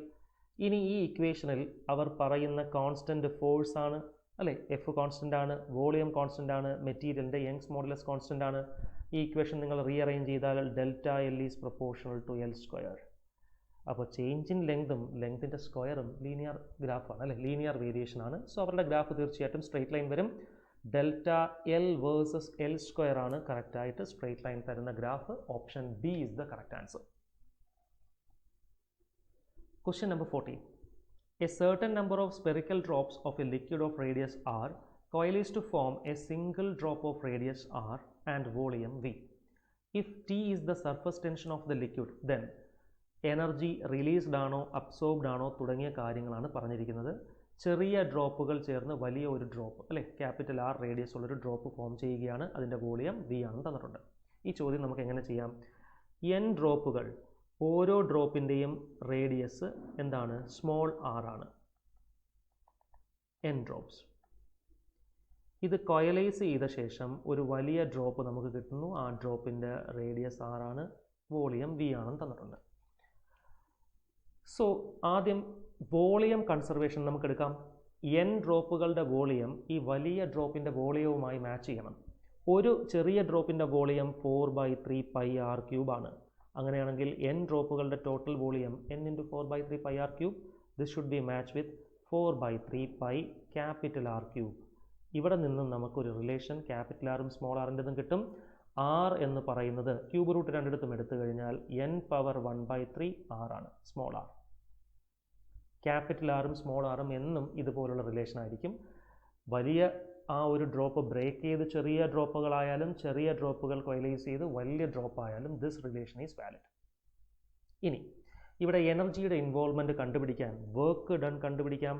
ഇങ്ങനെയുള്ള പ്രോസസ്സുകളിൽ സർഫസ് ടെൻഷനാണ് involve ചെയ്യുന്നത്. സോ വർക്ക് ഡൺ എന്ന് പറയുന്നത് surface tension into change in ഏരിയയാണ്. Surface tension T ആണ്, change in area എന്ന് പറഞ്ഞാൽ final area minus initial area എന്ന് എഴുതാം. Okay. That means work done will be surface tension into എന്താണ് ഫൈനലി ഫോം ചെയ്ത ആ വലിയ ഡ്രോപ്പിൻ്റെ ഏരിയ 4πr². ചെറിയ ഡ്രോപ്പുകളുടെ ടോട്ടൽ ഏരിയ എന്താണ് n into 4πr². So T into നമുക്ക് 4πr² ഇതിൽ നിന്ന് കോമൺ എടുത്താൽ വലിയ ഡ്രോപ്പിൻ്റെ ടേംസിൽ എഴുതിയാൽ 1 മൈനസ് n ഇൻറ്റു ശരിയല്ലേ r² divided by capital R² എന്ന് വരും. ഫൈൻ. സോ ഇതിൽ നിന്ന് നമുക്ക് കിട്ടുന്ന ആൻസർ എന്താണ് T into 4πr². 1 minus r by r എന്ന് പറയുന്നത് n power small r by capital R 1 by n power 1/3 ആണ്. അതിൻ്റെ സ്ക്വയർ എന്ന് പറയുമ്പോൾ 1 ബൈ n പവർ 2/3 എന്ന് വരും. n into n power minus 2/3 will be n power 1/3. So this will be the work done. ഇതാണ് ഈ പ്രോസസ്സിൽ ഇൻവോൾവ് ആകുന്ന വർക്ക് ഡൺ. നമുക്കറിയാം എന്നിൻ്റെ വാല്യൂ എന്ന് പറയുന്നത് ഫോർ എക്സാമ്പിൾ 8 ഡ്രോപ്പ്, 8ൻ്റെ ക്യൂബ് റൂട്ട് പറയുമ്പോൾ 2 ആണ്. സോ ഈ number 1 minus n power 1/3 is negative. So ഇപ്പോൾ ഇവിടെ നമ്മൾ കാൽക്കുലേഷൻ ചെയ്യുന്ന വർക്ക് ഡൺ നെഗറ്റീവാണ്. നെഗറ്റീവ് വർക്ക് ഡൺ എന്ന് പറയുമ്പോൾ എനർജി ഈസ് റിലീസ്ഡ്. അങ്ങനെയാണെങ്കിൽ നമുക്ക് എന്തെഴുതാം work is minus T/r² into n power 1/3 minus 1 എന്ന് എഴുതാം. ഇവിടെ എനർജി എന്താണ് റിലീസ്ഡ് ആണ്. ഈ പ്രോസസ്സിൽ റിലീസ്ഡ് എന്ന് എഴുതിയാൽ പിന്നെ മൈനസ് മെൻഷൻ ചെയ്യേണ്ട കാര്യമില്ല. Clear. So this will be the answer. പക്ഷേ അവർ ആൻസർ തന്നിരിക്കുന്നത് വോളിയത്തിൻ്റെ ടേമിലാണ് അല്ലേ. ലാർജർ ആയിട്ടുള്ള സ്ഫിയറിൻ്റെ വോളിയമാണ് V എന്ന് തന്നിരിക്കുന്നത്. അപ്പോൾ നമുക്ക് ആ ടേമിൽ എഴുതാം. അതിന് വേണ്ടിയിട്ട് എന്ത് ചെയ്യാം, ഈ പറയുന്ന സ്ഫിയറിൻ്റെ വോളിയം നമുക്കറിയാമല്ലോ 4/3πr³ ആണ് സ്ഫിയറിൻ്റെ വോളിയം. അതുകൊണ്ട് എക്സ്ട്രാ എന്തുകൊണ്ട് നമുക്ക് മൾട്ടിപ്ലൈ ചെയ്യാം, r/3 കൊണ്ട് നിങ്ങൾ മൾട്ടിപ്ലൈ ചെയ്യുകയും ഡിവൈഡ് ചെയ്യുകയും വേണം. ശരിയല്ലേ. സോ ഇവിടെ ഇൻവോൾവ് ആകുന്ന എനർജി, ടോട്ടൽ എനർജി നമുക്ക് U എന്ന് വിളിക്കാം. റിലീസ്ഡ് ആയതുകൊണ്ട് നമ്മൾ റിലീസിങ് ആയതുകൊണ്ട് നെഗറ്റീവ് എഴുതേണ്ട കാര്യമില്ല. T ഇൻറ്റു 4πr² നമ്മൾ എന്ത് ചെയ്യുന്നു, V/r/3 കൊണ്ട് മൾട്ടിപ്ലൈ ചെയ്യുന്നു, ഡിവൈഡ് ചെയ്യുന്നു. സോ ഇതുപോലെ എഴുതാം. ഇൻറ്റു n പവർ 1/3 മൈനസ് 1 എന്ത് വരും 4/3πr³ is volume. So T into V into okay 3. ഈ 1/r നമുക്ക് ഉള്ളിൽ എഴുതാം. 3/r ഇൻറ്റു n പവർ 1/3ക്ക് പകരം നിങ്ങൾക്ക് capital R by small r എന്ന് എഴുതാമല്ലോ, minus 1. So you are getting the answer as 3VT. ഈ 1/r അകത്തോട്ട് മൾട്ടിപ്ലൈ ചെയ്യൂ, 1 by small r minus 1 by capital R and the answer is energy released. Fine. So this should be the final answer. 3VT into 1/r minus 1 by capital R. 3VT 1/r minus 1 by capital R and energy is released. Option C is the correct answer. Question number 15. Steam at 100 degrees Celsius is passed into 20 gram of water at 10 degrees Celsius. When water acquires a temperature of 80 degrees Celsius, the mass of water present will be. ചോദ്യത്തിൽ എന്താണ് പറഞ്ഞിരിക്കുന്നത്, 100 degree സെൽഷ്യസിലുള്ള steam, ആ സ്റ്റീമിൻ്റെ അളവ് എത്രയാണെന്ന് പറഞ്ഞിട്ടില്ല. അത് 20 gram water 10 degree സെൽഷ്യസിൽ നിൽക്കുമ്പോൾ അതിൽ കടത്തിവിടുന്നു. ഈ എൻറ്റയർ സിസ്റ്റം 80 ഡിഗ്രി സെൽഷ്യസ് ടെമ്പറേച്ചറിലോട്ട് മാറുന്നു, ഇക്വിലിബ്രിയം ടെമ്പറേച്ചറിലോട്ട് വരുന്നു. അങ്ങനെയാണെങ്കിൽ ടോട്ടൽ ക്വാണ്ടിറ്റി ഓഫ് വാട്ടർ എന്താണെന്നാണ്. അതായത് ഇവിടെ ക്വാണ്ടിറ്റി ഓഫ് വാട്ടർ പ്രൊവൈഡ് ചെയ്യുന്നത് നമ്മൾ കടത്തിവിടുന്ന സ്റ്റീമും ഇനിഷ്യലി ഉണ്ടായിരുന്ന വാട്ടറും കൂടെ ചേർത്തിട്ടാണ്. ഓപ്ഷൻസ് തന്നിട്ടുണ്ട്, നമുക്ക് എങ്ങനെയാണ് വർക്കൗട്ട് ചെയ്യേണ്ടതെന്ന് നോക്കാം. ഈ ഒരു പ്രോബ്ലത്തിൻ്റെ പ്രിൻസിപ്പിൾ എന്ത് ഐഡിയ വെച്ചിട്ടാണ് ഇത് സോൾവ് ചെയ്യേണ്ടത്. This is working on based on principle of calorimetry അല്ലേ. കലോറിമെട്രി പ്രിൻസിപ്പിൾ ബേസ് ചെയ്തിട്ടാണ് ഇത് വർക്ക് ചെയ്യുന്നത്. കലോറിമെട്രി പ്രിൻസിപ്പിളിൽ നിന്ന് നമുക്ക് എന്തറിയാം, ഹീറ്റ് ലോസ് എന്ന് പറയുന്നത് ഹീറ്റ് ഗെയിനിന് തുല്യമാണ്. ഓക്കെ, അങ്ങനെയാണെങ്കിൽ എന്താണ് ഇവിടെ നടക്കുന്ന ഹീറ്റ് ലോസ്? സ്റ്റീമിന് വരുന്ന ഹീറ്റ് ലോസ് ആണ് നമ്മൾ ആദ്യം പരിഗണിക്കുന്നത്. നോക്കൂ, 100 ഡിഗ്രി സെൽഷ്യസ് സ്റ്റീം, ഈ സ്റ്റീമിൻ്റെ എമൗണ്ട് നമുക്കറിയില്ല. സപ്പോസ് അത് m ഗ്രാം ആണെന്ന് കരുതുക. ഇത് എന്തിലോട്ട് കൺവേർട്ട് ആകും? 100 ഡിഗ്രി സെൽഷ്യസ് വാട്ടർ ആകണമല്ലോ. അതിനുശേഷം ഇത് ഒരു ഇക്വിലിബ്രിയം ടെമ്പറേച്ചറിലോട്ട് വരണം, 80 ഡിഗ്രി സെൽഷ്യസ് വാട്ടറിലോട്ട് വരണം. ഇത്രയും പ്രോസസ്സിലാണ് നമുക്ക് ഹീറ്റ് കിട്ടുന്നത്. ഈ 100 degree Celsius water, 100 degree Celsius steam 100 degree Celsius water ആകാൻ എന്താണ് ലാറ്റൻ ഹീറ്റ് ഓഫ് വേപ്പറൈസേഷൻ അല്ലേ, അത്രയും amount of heat, latent heat ഇവിടെ കണ്ടൻസേഷൻ ആണ്, സെയിം എമൗണ്ട് ആണ്, അത്രയും ഹീറ്റ് നമുക്ക് തരണം. 1 ഗ്രാമിന് കൺവേർട്ട് ചെയ്യാൻ 540 കാലറി വേണം. ക്വസ്റ്റ്യനിൽ തന്നിട്ടുണ്ട് 540 കാലറിയാണ് 1 ഗ്രാമിന്. ഗ്രാമിന് എത്ര വേണ്ടി വരും? m × 540 calorie. ഇത്രയും ഹീറ്റ് പുറത്ത് കിട്ടും. ഇനി 100 degree Celsius water 80 degree Celsius water ആകാൻ സ്പെസിഫിക് ഹീറ്റ് കപ്പാസിറ്റി ഉപയോഗിച്ച് നമ്മൾ ചെയ്യുമ്പോൾ 1 ഗ്രാമിന് 1 ഡിഗ്രി സെൽഷ്യസ് മാറാൻ വേണ്ടത് 1 കാലറിയാണ്. ഇവിടെ എത്ര ഡിഗ്രി സെൽഷ്യസ് ചേഞ്ച് ഉണ്ട്? 20 ഡിഗ്രി സെൽഷ്യസ് ചേഞ്ച് ഉണ്ട് ഗ്രാമിന്. അപ്പോൾ ഗ്രാം ആയതുകൊണ്ട് × ഡിഗ്രിയിലുള്ള ചേഞ്ച് 20 ആണ്. എത്രയാണ് 1 ഡിഗ്രി ചേഞ്ചിന്? 1 കാലറി. സോ ടോട്ടലി 20 കാലറിയാണ് ഈ കൺവേർഷനിൽ പുറത്ത് കിട്ടുന്നത്. ഇത് യൂസ് ചെയ്തുകൊണ്ട് 20 ഗ്രാം വാട്ടർ, ശരിയല്ലേ, എത്രയിലുള്ള വാട്ടറാണ്? 10 ഡിഗ്രി സെൽഷ്യസിലുള്ള വാട്ടർ, അതിൻ്റെ ടെമ്പറേച്ചർ എത്രയായിട്ട് ഉയർത്തും? 20 ഗ്രാം വാട്ടർ 80 ഡിഗ്രി സെൽഷ്യസിലായി മാറത്തില്ലേ? അപ്പോൾ ഇവിടെ വരുന്ന ടെമ്പറേച്ചർ ചേഞ്ച് 70 ആണല്ലേ. എത്രയാണ് ഗ്രാം? 20. സോ 70 × 20 × വാട്ടറിൻ്റെ സ്പെസിഫിക് ഹീറ്റ് കപ്പാസിറ്റി 1 കാലറിയാണ്. സോ ടോട്ടലി ഈ കൺവേർഷന് വേണ്ടി വരുന്നത് 1400 കാലറിയാണ്. അത്രയും കാലറി നമ്മുടെ സ്റ്റീമിൽ നിന്ന് പ്രൊവൈഡ് ചെയ്ത് കിട്ടണ്ടേ ഈ കൺവേർഷനിൽ? സോ ആദ്യത്തെ കൺവേർഷനിൽ ടോട്ടൽ ചെയ്യുമ്പോൾ 540 m 20 m 560 m അല്ലേ. സോ ഇത് മാച്ച് ആകണം. സോ മാസിൻ്റെ വാല്യൂ നമ്മൾ കാൽക്കുലേഷൻ ചെയ്യുകയാണെങ്കിൽ 1400 ഡിവൈഡഡ് ബൈ 560. സീറോസ് നമുക്ക് ക്യാൻസൽ ചെയ്യാം. 7 കൊണ്ട് ക്യാൻസൽ ചെയ്യുമ്പം 20 ആൻഡ് 8 10/4 2.5. സോ സ്റ്റീമിൻ്റെ എമൗണ്ട് 2.5 ഗ്രാം ആണ്.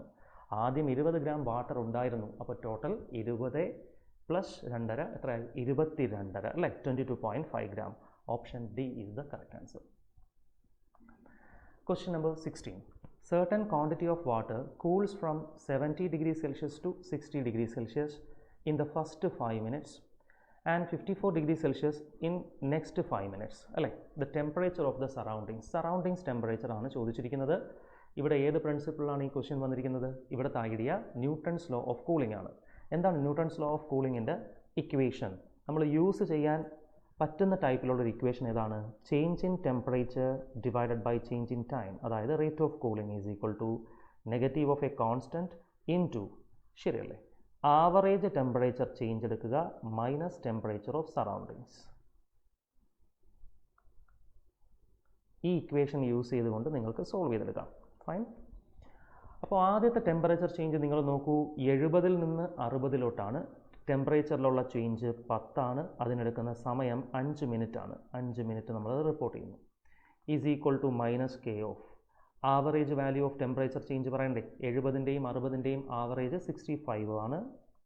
മൈനസ് സറൗണ്ടിങ് ടെമ്പറേച്ചർ ആണ് ചോദിച്ചിരിക്കുന്നത്. നമുക്ക് സറൗണ്ടിങ് ടെമ്പറേച്ചർ അറിയില്ല. അറിയാത്തത് കൊണ്ട് തന്നെ നമുക്ക് അതിനെ എക്സ് എന്ന് വിളിക്കാം. Equation number 1. രണ്ടാമത്തെ ചേഞ്ച് എന്താണ്? 60-ൽ നിന്ന് 54-ലോട്ടാവുകയാണ്, ശരിയല്ലേ. So 60 minus 54, the change will be how much? 6 degree സെൽഷ്യസിൻ്റെ ചേഞ്ച് ആണ്. ദെൻ എത്ര സമയം കൊണ്ടാണ്? അതും 5 മിനിറ്റ് തന്നെയാണ് എടുക്കുന്നത്. Is equal to minus k into 60-ൻ്റെയും 54-ൻ്റെയും ആവറേജ് എഴുതണം. 60-ൻ്റെ ആവറേജ് 30 ആണ്. 54-ന് എത്ര വരും? 27. 57 വരത്തില്ലേ ആവറേജ്. മൈനസ് സറൗണ്ടിങ് ടെമ്പറേച്ചർ നമ്മൾ വീണ്ടും എക്സ് തന്നെ എഴുതി. Equation number 2. ഇത് രണ്ടും സോൾവ് ചെയ്ത് കഴിയുമ്പോൾ we will get the answer. ഇത് നമ്മളൊന്ന് ഡിവൈഡ് ചെയ്ത് കഴിഞ്ഞാൽ what will happen? 5 minutes cancel ചെയ്ത് പോകുമല്ലോ. 10/6 is nothing but 5/3 minus k ടേമുകൾ ക്യാൻസൽ ചെയ്ത് പോയി. 65 minus x divided by 57 minus x. ഇതൊന്ന് ക്രോസ് മൾട്ടിപ്ലൈ ചെയ്ത് നോക്കിക്കേ. എത്ര വരും? 150 and 35 185 minus 5x is equal to 180 and 15 അല്ലേ, 195 minus 3x. So 2x is equal to how much? 10. So calculation 15, sorry, this will be 57 into 5 അല്ലേ, 250 plus 35 285 this is okay. So what will happen? 285 and 195 എത്രയാണ് difference ചെയ്യുമ്പോൾ വരുന്നത്? 290 will become അല്ലേ. 90 is equal to 2x. So what is the answer of x? X will be 90/2 45 degrees Celsius. Correct. X ൻ്റെ answer എത്ര വരും? 45 degrees Celsius. Option A is the correct answer. Okay, അപ്പോൾ Newton's law of cooling ഉപയോഗിച്ചുകൊണ്ട് നിങ്ങൾക്ക് ഈ calculation easy ആയിട്ട് ചെയ്യാൻ പറ്റും. Question number 17. A monoatomic gas at a pressure P having a volume V expand isothermally. അപ്പോൾ ആദ്യത്തെ പ്രോസസ്സ് ഏതാണ്? Isothermal process. ഐസോതെർമൽ പ്രോസസ്സ് എന്ന് പറയുന്നത് ബോയിൽസ് ലോയിൽ ബേസ് ചെയ്യുന്ന പ്രോസസ്സാണ്. എന്താണ് ഐസോതെർമൽ പ്രോസസ്സിൻ്റെ equation? P into V is a constant. Okay, to a volume 2V അല്ലേ, വോളിയം ഡബിൾ ആകുന്നു. പ്രഷർ ആദ്യം P ആണ്, വോളിയം ഡബിൾ ആയി. ദെൻ അഡയാബാറ്റിക്കലി, പിന്നീട് അഡയാബാറ്റിക്കൽ പ്രോസസ്സാണ് നടക്കുന്നത്. അങ്ങനെ വോളിയം 16V ആയി മാറുകയാണ്. അങ്ങനെയാണെങ്കിൽ final pressure of the gas എന്താണെന്നാണ് ചോദ്യം. ഗാമ വാല്യൂ 5/3 എന്ന് തന്നിട്ടുണ്ട്. എങ്ങനെ നമുക്കിത് ചെയ്യാം? ഇനിഷ്യൽ ഗ്യാസ് പ്രഷർ P ആണ്. വോളിയം ഐസോതെർമലി 2 ടൈംസ് ആകുമ്പോൾ ഈ ഇക്വേഷൻ വൈസ് നിങ്ങൾക്കറിയാം വോളിയം ട്വൈസ് ആകുകയാണെങ്കിൽ പ്രഷർ പകുതിയാകത്തില്ലേ? അപ്പോൾ പുതിയ പ്രഷർ P/2 അല്ലേ? ഗുഡ്. ഇനി അടുത്ത ചേഞ്ച് അഡയാബാറ്റിക്കലി ആണ്. Adiabatic equation PV raise to gamma constant എന്നാണ്. ശരിയല്ലേ? ഇവിടെ നിന്ന് നമുക്ക് എന്തെഴുതാം? അഡയാബാറ്റിക്കലി വോളിയം 16 മടങ്ങാവുകയാണ്. 16 മടങ്ങ് ഇനിഷ്യൽ വാല്യൂവിൽ നിന്നാണ്, പക്ഷേ ആദ്യം വിയിൽ നിന്നും 2V ആയിട്ട് മാറി. അതിനുശേഷം 2V ആണ് 16V ആയിട്ട് മാറുന്നത്. സോ ഇവിടുത്തെ ചേഞ്ച് എത്രയാണ്? 8 ടൈംസ് ആണ് വോളിയത്തിലുള്ള ചേഞ്ച്. വോളിയം 8 ടൈംസ് ആവുകയാണെങ്കിൽ അഡയാബാറ്റിക് വേയിൽ പ്രഷർ എന്തായിട്ട് മാറും? നിലവിലുള്ള pressure P/2 divided by V power gamma വരത്തില്ലേ? മനസ്സിലാകുന്നുണ്ടോ? ഇത് നിങ്ങൾക്കല്ലെങ്കിൽ P1 V1 gamma is equal to P2 V2 raise to gamma എന്ന് പറഞ്ഞ് സോൾവ് ചെയ്യാം. അതിനെക്കാട്ടി എളുപ്പത്തിൽ പ്രഷർ എന്തായിട്ട് മാറും? The initial pressure divided by corresponding change in volume. Corresponding change in volume 8 ആണ്. അപ്പോൾ എന്തായിട്ട് മാറും? 8 പവർ ഗാമ ടൈംസ് ആയിട്ട് മാറും പുതിയ പ്രഷർ വാല്യൂ. ഓക്കെ, ഗാമയുടെ വാല്യൂ എത്ര തന്നിട്ടുണ്ട് സ്റ്റുഡൻസ്? ഗാമയുടെ വാല്യൂ അവർ 5/3 എന്ന് തന്നിട്ടുണ്ട്. സോ 8 പവർ 5/3, 8ൻ്റെ ക്യൂബ് റൂട്ട് 2 ആണ്. 2 power 5 is 32. So P/2 into 32, answer will B P/64. Hence the new pressure will be option C, P/64. Question number 18. A thermodynamic system undergoes a cyclic process ABCDA as shown in figure. The work done by the system in one cycle. ഒരു cyclic പ്രോസസ്സിൽ work done എന്താണ്? Work done in cyclic process area enclosed by the കർവാണ്. Clear? ഇവിടുത്തെ ഈ cyclic process നിങ്ങൾ നോക്കുകയാണെങ്കിൽ, ഇതിൻ്റെ കർവുകൾ നോക്കുകയാണെങ്കിൽ, ഇതിനെ ഞാൻ രണ്ട് സൈക്കിളായിട്ട് പരിഗണിച്ച് കഴിഞ്ഞാൽ ഈ രണ്ട് ട്രയാങ്കിളും എന്താണ്? കോൺഗ്രുവൻ്റ് ട്രയാങ്കിൾസ് ആണ്. ഇവിടെയുള്ള ട്രയാങ്കിളിൻ്റെ ഏരിയയും മുകളിലുള്ള ട്രയാങ്കിളിൻ്റെ ഏരിയയും എന്താണ്? ഈക്വൽ ആണ്. ശരിയല്ലേ? അതുകൊണ്ട് തന്നെ താഴത്തെ ട്രയാങ്കിൾ നമുക്ക് നോക്കുമ്പോൾ മനസ്സിലാകും ഒരു സൈക്ലിക് പ്രോസസ്സ് ഏത് ഡയറക്ഷനിലുള്ള പ്രോസസ്സാണ്? This is A clock vice process. Clock vice പ്രോസസ്സിൽ നമുക്ക് വോളിയം കൂടുന്നതായിട്ട് കാണാം. അപ്പോൾ ഈ ഏരിയ നിങ്ങൾ പോസിറ്റീവായിട്ട് എടുക്കുകയാണെങ്കിൽ മുകളിൽ നടക്കുന്നത് ആൻറ്റി ക്ലോക്ക് വൈസ് സൈക്കിളാണ്. അവിടുത്തെ area pressure volume work done negative ആയിരിക്കും. ഈക്വലുമാണ് ഏരിയ, ഒന്ന് പോസിറ്റീവും ഒന്ന് നെഗറ്റീവും. So total work done will be 0. Option D is the correct answer. Question number 19. The mean free path of molecules of a gas inversely proportional to. mean free path direct question ആണ്. എന്താണ് ഒരു gas സിസ്റ്റത്തിൽ മോളിക്യൂളുകളുടെ mean free പാത്തിൻ്റെ equation? It is 1 divided by √2 pi d²n. D എന്താണ്? Diameter of a molecule. ഒരു മോളിക്യൂളിൻ്റെ diameter ആണ് നമ്മൾ ഡി എന്ന് ഉദ്ദേശിക്കുന്നത്. എൻ എന്ന് പറയുന്നത് number of molecules per unit volume. Okay, ഇതിൽ നിന്നും നമുക്കറിയാം ലാംഡ ഇൻവേഴ്സ്ലി പ്രൊപ്പോർഷണൽ ടു ഡയമീറ്ററിൻ്റെ സ്ക്വയർ അല്ലേ? ഡയമീറ്ററും റേഡിയസും എന്താണ്? പരസ്പരം പ്രൊപ്പോർഷണൽ ആണ് അല്ലേ?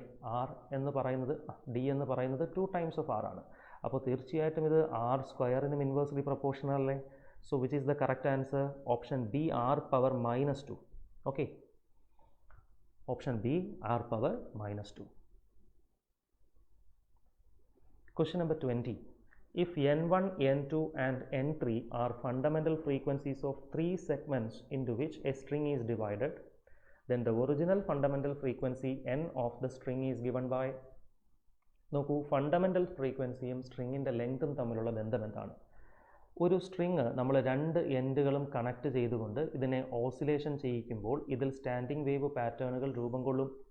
ഇങ്ങനെ വരുന്ന പാറ്റേണുകളുടെ ഫണ്ടമെൻ്റൽ ഫ്രീക്വൻസിയുടെ equation v equal to F is equal to v divided by 2l ആണ്, where v is the velocity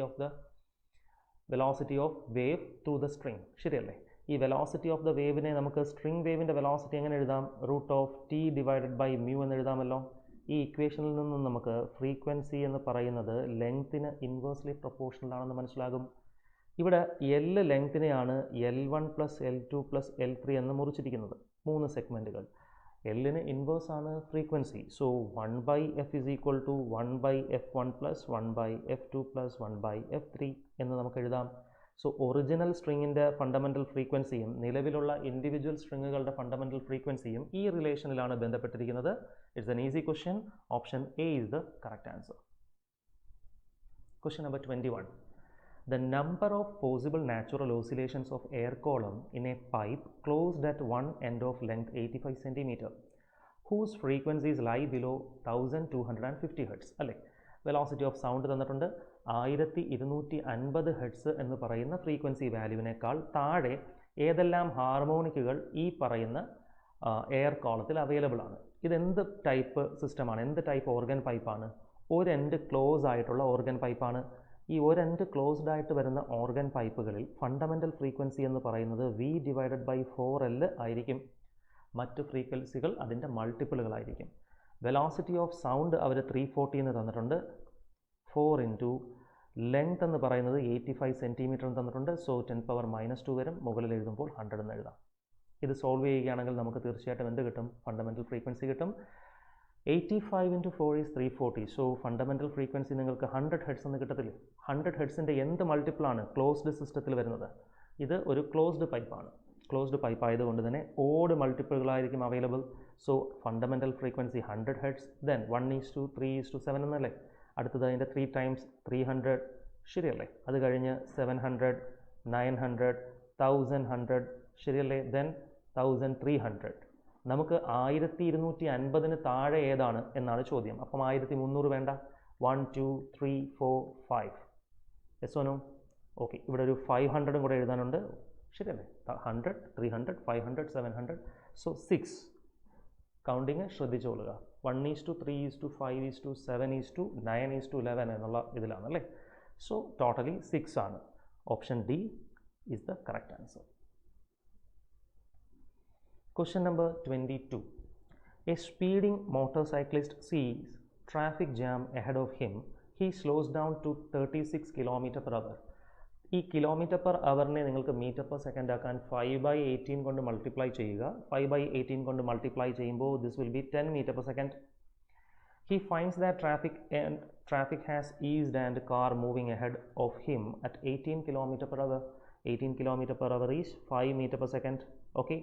is honking at a frequency of 1392 അല്ലേ? അപ്പോൾ ആ കാറ് ഹോൺ അടിക്കുന്നത് 1392 എന്നുള്ള ഫ്രീക്വൻസിയിലാണ്. അങ്ങനെയാണെങ്കിൽ സൗണ്ടിൻ്റെ സ്പീഡ് 340 എന്ന് തന്നിട്ടുണ്ട്. എന്താണ് അയാൾ കേൾക്കുന്ന ഫ്രീക്വൻസി? അപ്പാരൻ്റ് ഫ്രീക്വൻസി എന്താണെന്ന് ചോദ്യം. ഇതേത് കോൺസെപ്റ്റാണ്? This is nothing but Doppler effect. ശരിയല്ലേ? അപ്പോൾ ബൈക്കിലുള്ള പേഴ്സൺ കാറിലുള്ള പേഴ്സണെ ഒബ്സർവ് ചെയ്യുകയാണ്. കാറിനെ ഒബ്സർവ് ചെയ്യുകയാണ്. കാറ് പോകുന്നത് മുന്നോട്ടാണ്, മൂവിങ് എഹെഡ് എന്നാണ് പറഞ്ഞിരിക്കുന്നത്. So 5 m/s. ബൈക്കും മുന്നോട്ടാണ് പോകുന്നത് അല്ലേ? 10 m/s. കാറിൽ നിന്നും വരുന്ന ഒറിജിനൽ ഫ്രീക്വൻസി എന്ന് പറയുന്നത് എത്രയാണ് സ്റ്റുഡൻസ്? 1392 ആണ്. സൗണ്ടിൻ്റെ വെലോസിറ്റി 343 m/s ആണ്. സോ ഇത് ഒബ്സർവറും ഇത് സോഴ്സുമാണ്. നമ്മൾ സോഴ്സ് ടു ഒബ്സർവർ ഒരു വെക്റ്റർ വരച്ചു. ആ ഡയറക്ഷനിലുള്ളതെല്ലാം നമ്മൾ പോസിറ്റീവായിട്ട് മാർക്ക് ചെയ്ത് എഴുതുക. What is the fundamental equation? എല്ലായിടത്തും നമുക്ക് യൂസ് ചെയ്യാവുന്ന ഡോപ്ലർ എഫക്റ്റിൻ്റെ ഇക്വേഷൻ എന്താണ്? ദ അപ്പാരൻ്റ് ഫ്രീക്വൻസി എന്ന് പറയുന്നത് original frequency into sound speed അല്ലേ? സൗണ്ട് സ്പീഡ് 343 ആണ്. അത് ന്യൂമറേറ്ററിലും ഡിനോമിനേറ്ററിലും എഴുതുക, മൈനസും കൂടെ എഴുതുക. ഇനി ബ്രാക്കറ്റിൽ ആദ്യം നിങ്ങൾ എഴുതേണ്ടത് എന്താണ്? ന്യൂമറേറ്ററിൽ എഴുതേണ്ടത് ഒബ്സർവറിൻ്റെ വേഗതയാണ്. ഒബ്സർവറിൻ്റെ വേഗത സൈനോട് കൂടി വേണം ഇടാൻ. ഇവിടുത്തെ നമ്മൾ അസ്യൂം ചെയ്തിരിക്കുന്ന പോസിറ്റീവ് ഡയറക്ഷൻ ഓപ്പോസിറ്റാണ് ഒബ്സർവർ ട്രാവൽ ചെയ്യുന്നത്. സോ അതുകൊണ്ടത് 10 എന്ന് എഴുതരുത്, -10 എന്ന് എഴുതി. അതുപോലെ ഈ സോഴ്സും ട്രാവൽ ചെയ്യുന്നത് നമ്മൾ കൊടുത്തിരിക്കുന്ന SO ഡയറക്ഷനിൽ നിന്ന് ഓപ്പോസിറ്റാണ്. അതുകൊണ്ട് അത് -5. ഓക്കെ. ഒറിജിനൽ ഫ്രീക്വൻസി ക്വസ്റ്റ്യനിൽ തന്നിട്ടുണ്ട് 1392. So 343 divided by 343 plus 10 353 divided by എത്ര വരും? 343 പ്ലസ് 5 347. നിങ്ങൾ ഡിവിഷൻ ചെയ്ത് നോക്കുക. 353 ഡിവൈഡഡ് ബൈ 347 1 ടൈംസ് അല്ലേ? 347 6 will come, point ഇട്ട് കൊടുത്തു 60, 0 ഇട്ട് കൊടുത്തു 600. So 2 times വരുമ്പോൾ more than 600, so it is roughly 1 times. Okay, so 1.01 times roughly വരും. ഈ 1.01 times നമ്മൾ 1392നെ മൾട്ടിപ്ലൈ ചെയ്യുമ്പോൾ എന്ത് വരും? 1392 1 times is 13.92 something. So roughly 0.925 140 അല്ലേ? 1405 1406 എന്തായാലും ഒരല്പം കൂടുതലാണ് വരുന്നത്. ഓപ്ഷനിൽ വളരെ ക്ലോസ് ആയിട്ടുള്ള ആൻസർ ഇതെന്തായാലും ഇതുണ്ടെന്നല്ല, 1412 ആ റേഞ്ചിൽ വരുന്നത്. So you can go with option C. Question number 23. 2 thin dielectric slabs of dielectric constant K2, K1 and K2 are inserted between plates. Okay,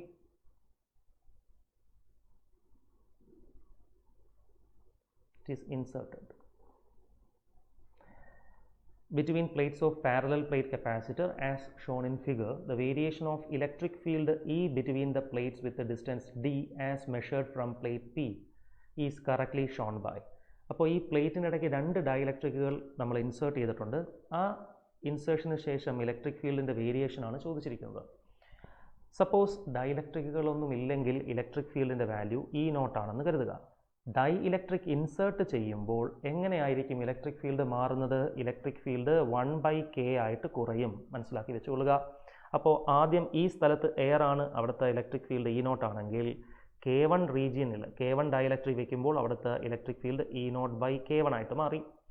K2 എന്ന് പറയുന്ന ഡയലക്ട്രിക് വയ്ക്കുമ്പോൾ ഇലക്ട്രിക് ഫീൽഡ് എന്തായിട്ട് മാറി? E0/K2. അതിനിടയിൽ എയർ ഉണ്ട്, സോ അവിടുത്തെ electric field പഴയ value E0, ഇവിടെയും പഴയ വാല്യൂ E0. ശരിയല്ലേ? അപ്പോൾ E0യിലുള്ള വേരിയേഷൻ നിങ്ങൾ നോക്കൂ. വിത്ത് റെസ്പെക്ട് ടു ഡിസ്റ്റൻസ് എങ്ങനെയാണത് മാറുന്നത്? ഈ ഇലക്ട്രിക് ഫീൽഡ് മാറുന്നത് മാക്സിമം വാല്യൂ E0 ആണ്. പിന്നീട് E0 കുറഞ്ഞുകൊണ്ട് എന്തായിട്ട് മാറും? E0/K1 ആയിട്ട് മാറും, E0/K2 ആയിട്ട് മാറും. നിങ്ങൾ ശ്രദ്ധിക്കുക, K1ൻ്റെ വില K2വിനേക്കാൾ കുറവാണ്. അതുകൊണ്ട് E0/K1 എന്ന് പറയുന്നത് കൂടുതലായിരിക്കും. E0/K2 എന്ന് പറയുന്നത് കമ്പാരിറ്റീവ്ലി ലെസ് നമ്പർ ആണ്, because K2 is higher. So ആദ്യം നമുക്ക് E0/K1, അതിനുശേഷം E0/K2. ഇതെല്ലാമാണ് ഇലക്ട്രിക് ഫീൽഡ് വേരി ചെയ്യുന്ന വാല്യൂസ്. സോ ആദ്യത്തെ കുറച്ച് ഡിസ്റ്റൻസ് എന്തിൽ തുടരുന്നു? E0യിൽ തുടരുന്നു. പെട്ടെന്ന് അത് കുറയുന്നു, ശരിയല്ലേ? E0/K1ൽ തുടരുന്നു കുറച്ച് ഡിസ്റ്റൻസ്. ദെൻ ഇമീഡിയറ്റ്ലി വീണ്ടും അത് എന്തിലോട്ട് പോകുന്നു? E0യിലോട്ട് പോകുന്നു. കുറച്ച് ഡിസ്റ്റൻസ് അത് തുടരുന്നു. ദെൻ E0/K2വിലോട്ട് വരുന്നു. കുറച്ച് നേരം E0/K2 ആണ്. ആ K2വിൻ്റെ വിഡ്ത്ത് അനുസരിച്ച്, ആ മീഡിയത്തിൻ്റെ വിഡ്ത്തിൽ E0/K2. ദെൻ ഇമീഡിയറ്റ്ലി അത് വീണ്ടും കൂടി എന്തായി മാറുന്നു? E0 ആയിട്ട് മാറുന്നു. So variation of electric field with respect to distance will be like this. ഏത് ഓപ്ഷനാണ് ഇതുമായിട്ട് മാച്ച് ചെയ്യുന്നത്? ഓപ്ഷൻ 1 അല്ല. സോ ഓപ്ഷൻ സി അല്ലേ? Option C is the correct answer. Question number 24. A conducting sphere of radius r is given a charge q. The electric potential and electric field at the center of sphere. Direct question ആണല്ലേ? എന്താണ് നമുക്കിതിൽ നിന്ന് മനസ്സിലാകുന്നത്? ഒരു conducting sphere ആണ്. നമ്മളിതിൽ ഒരു positive charge കൊടുത്താൽ the positive charge will finally align on the surface. ഇതിൻ്റെ ഉള്ളിൽ വരുന്ന പൊട്ടൻഷ്യൽ എന്ന് പറയുന്നത് സർഫസ് പൊട്ടൻഷ്യലിന് തുല്യമല്ലേ? സർഫസ് പൊട്ടൻഷ്യൽ KQ/R ആണല്ലോ. ഉള്ളിൽ വരുന്ന ഇൻറ്റൻസിറ്റി എന്ന് പറയുന്നത് 0യുമായിരിക്കും. ഡയറക്റ്റ് ക്വസ്റ്റ്യൻ ആണ്, അത് നിങ്ങൾക്ക് ഗോസസ് ലോ വെച്ച് നിങ്ങൾക്ക് കണ്ടുപിടിക്കാം. ഉള്ളിൽ നമ്മളൊരു ഗോസിയൻ സർഫസ് എടുത്തു കഴിഞ്ഞാൽ that surface is not enclosing any charge. അതുകൊണ്ട് തന്നെ electric field inside will be 0. So what is the correct option? Potential and electric field എന്നാണ് ആവശ്യപ്പെട്ടിരിക്കുന്നത്. So potential K is 1/4πε0 Q/R and 0 and 0. Option B is the correct answer. Question number 25. In a region, the potential is represented by Vxyz is equal to 6x minus 8xy minus 8y plus 6yz, where V is in volts and xyz are in meters. the electric force represented by experienced by a charge of 2 coulomb situated at a point 111 is. അപ്പോൾ ഒരു ചാർജിനെ experience ചെയ്യുന്ന electric force ആണ് ചോദിച്ചിരിക്കുന്നത്. നമുക്ക് പൊട്ടൻഷ്യലിൻ്റെ ഫംഗ്ഷനാണ് തന്നിരിക്കുന്നത്. So potential as a function of x y z തന്നിട്ടുണ്ട്. ഇതിൽ നിന്നും നമ്മൾ എന്ത് കണ്ടുപിടിക്കണം? Electric field as a function of x y z കണ്ടുപിടിക്കണം. മനസ്സിലാകുന്നുണ്ടോ? ഇലക്ട്രിക് ഫീൽഡ് കിട്ടിക്കഴിഞ്ഞാൽ force at any point will be the charge into electric field ചെയ്താൽ you will get the answer. അപ്പോൾ ഫോഴ്സ് കിട്ടാൻ ചാർജിന് ഇലക്ട്രിക് ഫീൽഡ് കൊണ്ട് ഗുണിച്ചാൽ മതി. ആദ്യം അപ്പോൾ ഇലക്ട്രിക് ഫീൽഡിൻ്റെ വാല്യൂ പൊട്ടൻഷ്യൽ ഫംഗ്ഷനുകളിൽ നിന്ന് കണ്ടുപിടിക്കണം. ഇതെങ്ങനെ ചെയ്യാം? എക്സ് ഡയറക്ഷനിലുള്ള ഇലക്ട്രിക് ഫീൽഡിൻ്റെ value minus del v by del x ആണ്. Partial differentiation of potential function ആണ്. Del v by del x i cap എന്ന് എഴുതാം വെക്ടോറിക്കലി. ഓക്കെ, ഇതിനെ എക്സ് കൊണ്ട് പാർഷ്യൽ ഡിഫറൻസിയേഷൻ ചെയ്യുമ്പോൾ എന്ത് വരും? Minus of 6 minus 8y. ബാക്കി ടേമുകളെല്ലാം 0 വന്നു. So this will be the answer. Electric field in y direction will be minus, this will be i cap, minus del v by del y j cap ആണല്ലോ. Minus of with respect to y partial differentiation ചെയ്യുമ്പോൾ minus 8x minus 8 plus 6z അത്രയും j cap. Electric field in z direction will be minus del v by del z k cap എന്ന് വരും. Minus of, ശരിയല്ലേ, വിത്ത് respect to Z ചെയ്യുമ്പോൾ ഉള്ളി 6y will there. Fine, അത്രയും K cap. നമുക്ക് ഈ electric field കണ്ടുപിടിക്കേണ്ടത് ഏതാണ്? ഒരു പർട്ടിക്കുലർ പോയിന്റിലാണ് അല്ലേ, 111. അങ്ങനെയാണെങ്കിൽ ആ പോയിന്റിൽ വരുന്ന ഇലക്ട്രിക് ഫീൽഡ് നമുക്ക് റിപ്പോർട്ട് ചെയ്യാം. ഫസ്റ്റിൽ കോർഡിനേറ്റുകൾ എക്സ് വൈ ഇസഡിന് പകരം 1 കൊടുക്കുകയാണെങ്കിൽ 6 minus 8 is minus 2, minus of minus plus 2 I cap ആണ്.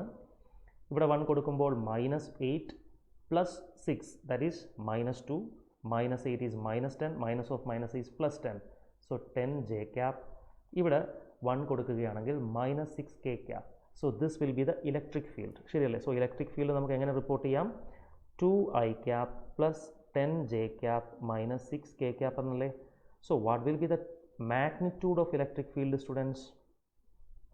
That will be square root of 4 plus 100 plus minus 6 square 36 നിങ്ങൾക്ക് അറിയാവുന്നതാണ്. So this will be how much? Root 140 എന്ന് വരും. Root 140 will be 35 into 4 ആണ് 140. So 2 root 35 എന്ന് നിങ്ങൾക്ക് എഴുതാം. ഇത്രയും ന്യൂട്ടൺ പെർ കൂളോം ആണ് ഇലക്ട്രിക് ഫീൽഡിൻ്റെ മാഗ്നിറ്റ്യൂഡ്. അതിനെ ചാർജ് ആയ 2 കൂളോം കൊണ്ട് ഗുണിക്കുമ്പോഴാണല്ലോ ഫോഴ്സ് കിട്ടുന്നത്. So answer will B 4 into root 35. Option D is the correct answer. Question number 26. Two cities are 150 km apart. Electric power is sent from one city to another city through copper wires. The fall of potential per kilometer is 8 volt and average resistance per kilometer is 0.5 ohm. The power loss in the wire. അപ്പോൾ 2 സിറ്റികളുടെ ഇടയിൽ വരുന്ന distance 15 kilometre ആണെന്ന് തന്നിട്ടുണ്ട്. ഒരു കിലോമീറ്ററിൽ വരുന്ന power എന്താണ്? Voltage drop അല്ലേ. 1 കിലോമീറ്റർ ഡിസ്റ്റൻസിൽ 8 വോൾട്ടിൻ്റെ ഡ്രോപ്പ് വരുന്നുണ്ട്. അവിടെ 1/2 ഓം ആണ് റെസിസ്റ്റൻസ്. അങ്ങനെയാണെങ്കിൽ 1 കിലോമീറ്ററിൽ വരുന്ന പവർ ലോസ് എന്തായിരിക്കും? വിയും ആറും ഉണ്ടെങ്കിൽ വി സ്ക്വയർ ബൈ ആർ ഇട്ട് ചെയ്താൽ പോരെ. സോ 64 ബൈ ഹാഫ് 128 വാട്ട് അല്ലേ. ഇത് 1 കിലോമീറ്ററിലാണ്. നമുക്ക് എത്ര കിലോമീറ്ററിൽ കണ്ടുപിടിക്കണം? നമുക്ക് 15 കിലോമീറ്ററിൽ കണ്ടുപിടിക്കണം. സോ ടോട്ടൽ പവർ ലോസ് എന്തായിരിക്കും? 15 കിലോമീറ്റർ ഇൻറ്റു 1 കിലോമീറ്ററിൽ 128 വാട്ട്. ഇത് നിങ്ങൾ മൾട്ടിപ്ലൈ ചെയ്യുകയാണെങ്കിൽ യു വിൽ ഗെറ്റ് 19200 വാട്ട് എന്ന് കിട്ടും. ഓക്കെ, സോൾവ് ചെയ്യുമ്പോൾ this will B 19.2 kilo watt. Option B is the answer. Okay, question number 27. The resistance in the two arms of the meter bridge are 5 ohm and R ohm respectively. When the resistance R is shunted with an equal resistance, the new balance point is at 1.6 L1. The resistance R is. നോക്കൂ, ആദ്യത്തെ balance point 5 ആറും തരുമ്പോൾ L1ഉം 100 മൈനസ് L1ഉം ആണ്. Metre bridge principle അറിയാമല്ലോ, Wheatstone ബ്രിഡ്ജിൻ്റെ അതേ പ്രിൻസിപ്പിൾ തന്നെയാണ്. സോ നമുക്ക് എന്ത് എഴുതാം? 5 divided by R is equal to L1 divided by 100 minus L1. Equation number 1. രണ്ടാമത് നമ്മൾ ആറിൻ്റെ കൂടെ മറ്റൊരു 6 ഓമും ഷണ്ട് ചെയ്തു. സോ ഇവിടുത്തെ റെസിസ്റ്റൻസ്, ഷണ്ടിങ് മീൻസ് പാരലായിട്ട് കണക്ട് ചെയ്തു, ടോട്ടൽ റെസിസ്റ്റൻസ് R/2 ആയിട്ട് മാറി. അപ്പോൾ 5 ഡിവൈഡഡ് ബൈ R/2 എന്ന് പറഞ്ഞാൽ 10 ബൈ R, പുതിയ balancing point 1.6L1 divided by 100 minus 1.6L1 എന്നായി മാറിയില്ലേ. Question number 2. ഇത് രണ്ടും സോൾവ് ചെയ്ത് കഴിഞ്ഞാൽ നിങ്ങൾക്ക് ആറിൻ്റെ വില കിട്ടും. ഓക്കെ, നമുക്കൊന്ന് സോൾവ് ചെയ്ത് ചെയ്യാം. ഇതൊന്ന് ഡിവൈഡ് ചെയ്യുമ്പോൾ നമുക്ക് എന്ത് മനസ്സിലാകും? രണ്ടാമത്തത് ഒന്നാമത്തതിൻ്റെ ഇരട്ടിയാണല്ലോ. So 1.6L1 divided by 100 minus 1.6L1 is equal to 2L1 divided by 100 minus L1.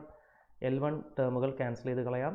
So you are getting it as 160 minus 1.6L1 is equal to, cross multiply ചെയ്യുമ്പോൾ 200 മൈനസ് 3.2L1, ഇതിൽ നിന്നും 40 ഈസ് ഈക്വൽ ടു 1.6L1 എന്ന് കിട്ടും. So ഇതിൻ്റെ answer L1 എന്ത് കിട്ടും? 40 divided by 1.6, അതായത് 400/16.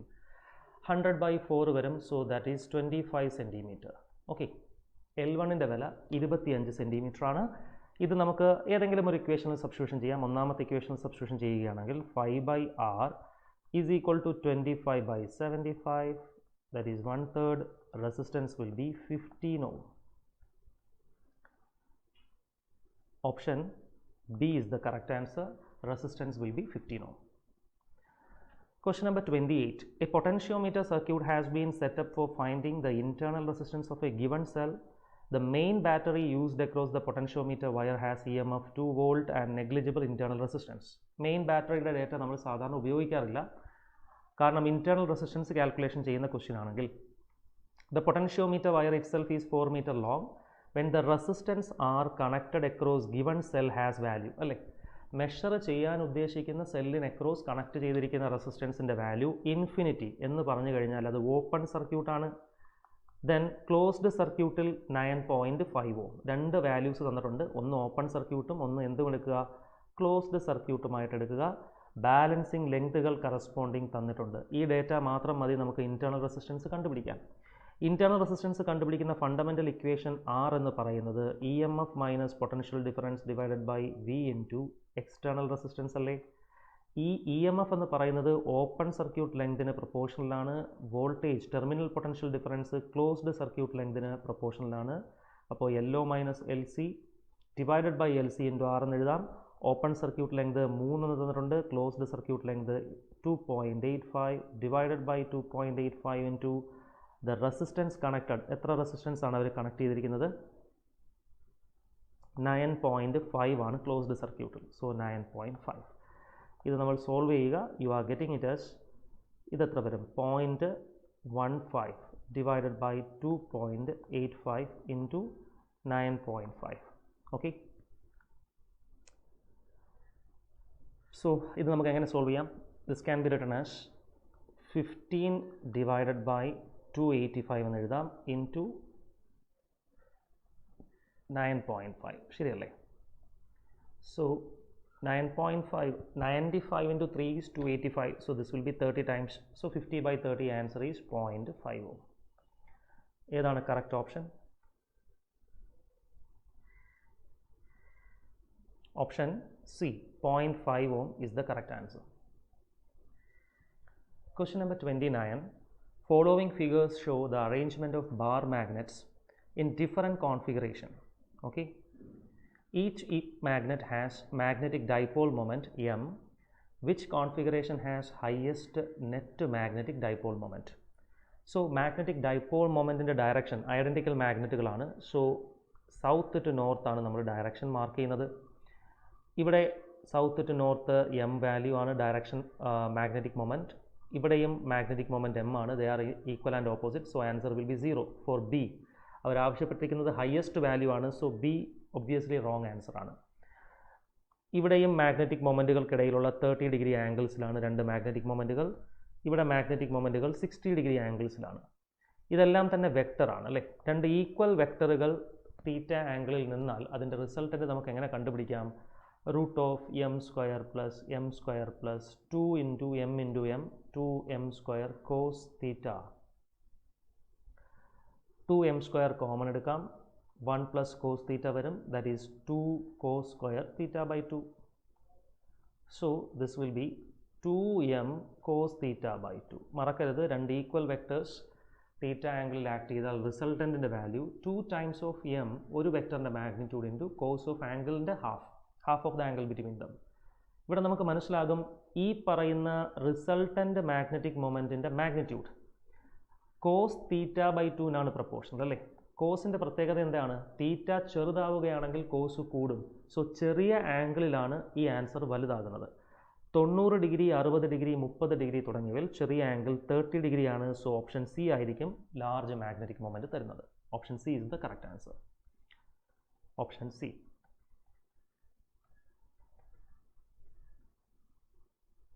Question number 30. In an ammeter, 0.2% of main current passes through the galvanometer. If resistance of galvanometer is G, resistance of ammeter. ശ്രദ്ധിക്കണം, അവർ ആവശ്യപ്പെട്ടിരിക്കുന്നത് അമ്മീറ്റർ റെസിസ്റ്റൻസ് ആണ്. ഒരു ഗാൽവനോമീറ്ററിൽ നമ്മൾ പാരലായി ഒരു റെസിസ്റ്റൻസ് കണക്ട് ചെയ്ത് കഴിഞ്ഞാലാണ് അതെന്തായി മാറുന്നത്? അമ്മീറ്ററായിട്ട് മാറുന്നത്. ഗാൽവനോമീറ്റർ റെസിസ്റ്റൻസ് അവർ G എന്ന് തന്നിട്ടുണ്ട്. 0.2% മെയിൻ കറണ്ടാണ് അമ്മീറ്ററിലൂടെ പാസ് ചെയ്യുന്ന മെയിൻ കറണ്ടാണ് ഗാൽവനോമീറ്ററിലൂടെ പോകുന്നത്. അപ്പോൾ 100 യൂണിറ്റ് കറണ്ടാണ് വരുന്നതെന്ന് സങ്കല്പിച്ചാൽ ഗാൽവനോമീറ്ററിൽ കൂടെ 100 ആംപിയർ വന്നാൽ 0.2 ആംപിയർ ഗാൽവനോമീറ്ററിലൂടെയും ബാക്കി 99.8 ആംപിയർ ഷണ്ട് റെസിസ്റ്റൻസിലൂടെയും പോകും. നമുക്കിവിടെയുള്ള വോൾട്ടേജ് ഡ്രോപ്പ് സെയിം ആണല്ലോ. അങ്ങനെയാണെങ്കിൽ ഈ ഹോൾ സിസ്റ്റത്തിൻ്റെ റെസിസ്റ്റൻസ് അമ്മീറ്റർ റെസിസ്റ്റൻസ് ആണ്. അപ്പോൾ അവിടെയുള്ള വോൾട്ടേജ് 100 ഇൻറ്റു അമ്മീറ്റർ വോൾട്ടേജ് എന്ന് പറയുന്നത് ആര് തന്നെയായിരിക്കും? അതേ വോൾട്ടേജ് തന്നെയാണ് ഈ പറയുന്ന ഗാൽവനോമീറ്ററിന് അക്രോസും ഉണ്ടാകുന്നത്. So 0.2 into galvanometer resistance G എന്ന് എഴുതാം. ഇതിൽ നിന്നും ആർ എയുടെ വില 0.2 ഡിവൈഡഡ് ബൈ 100 ജി എന്ന് നമുക്ക് എഴുതാം. Okay, so what is the value of R A? 0.2 by 100 എന്ന് പറയുന്നത് എന്താണ്? 2 by 1000, 1 by 500. ശരിയല്ലേ? 1 by 500 G is the correct answer. Option C will be the correct answer.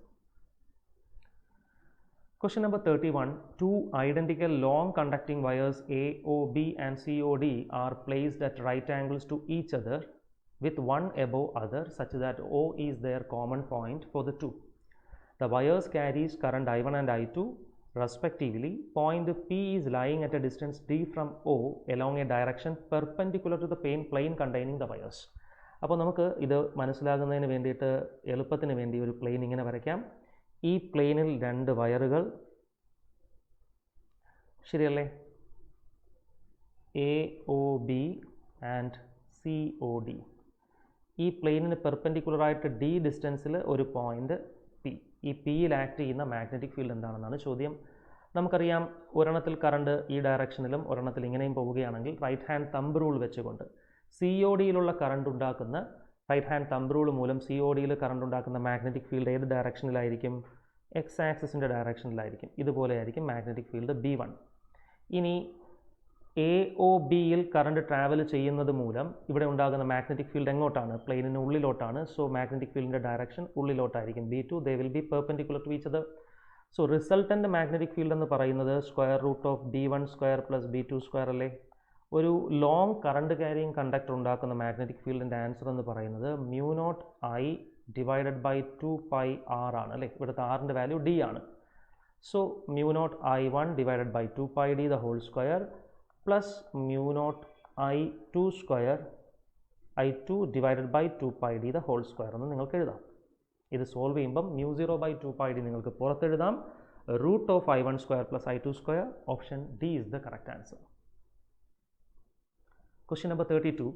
A thin semicircular conducting ring PQR of radius R is falling with its plane vertical in a horizontal magnetic field B as shown in figure.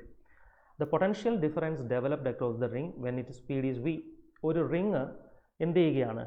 V സ്പീഡിൽ താഴോട്ട് വരികയാണ്. എന്ത് ഇക്വേഷനാണ് നമുക്കിവിടെ use ചെയ്യാൻ പറ്റുന്നത്? ഇവിടെ നിങ്ങൾക്ക് motional EMFൻ്റെ idea ഉപയോഗിച്ചുകൊണ്ട് ഇവിടെ ഡെവലപ്പ് ആകുന്ന EMFൻ്റെ ഇക്വേഷൻ BLV എന്ന് എഴുതാം. എല്ലിൻ്റെ വാല്യൂ L എഫക്റ്റീവ് എഴുതുക. L എഫക്റ്റീവ് എന്ന് പറഞ്ഞാൽ ടെർമിനൽ പോയിന്റുകൾക്കിടയിലുള്ള ഡിസ്പ്ലേസ്മെൻ്റ് ആണ്. ഇവിടെ വരുന്ന ഡിസ്പ്ലേസ്മെൻറ്റ് നിങ്ങൾക്ക് മനസ്സിലാകും. ഇറ്റ് ഈസ് 2R ആണ് അല്ലേ? റേഡിയസിൻ്റെ ഇരട്ടിയാണ്. സോ ഇവിടെ answer B into 2R into v. ഏതാണ് correct answer? B into 2R v is only option D.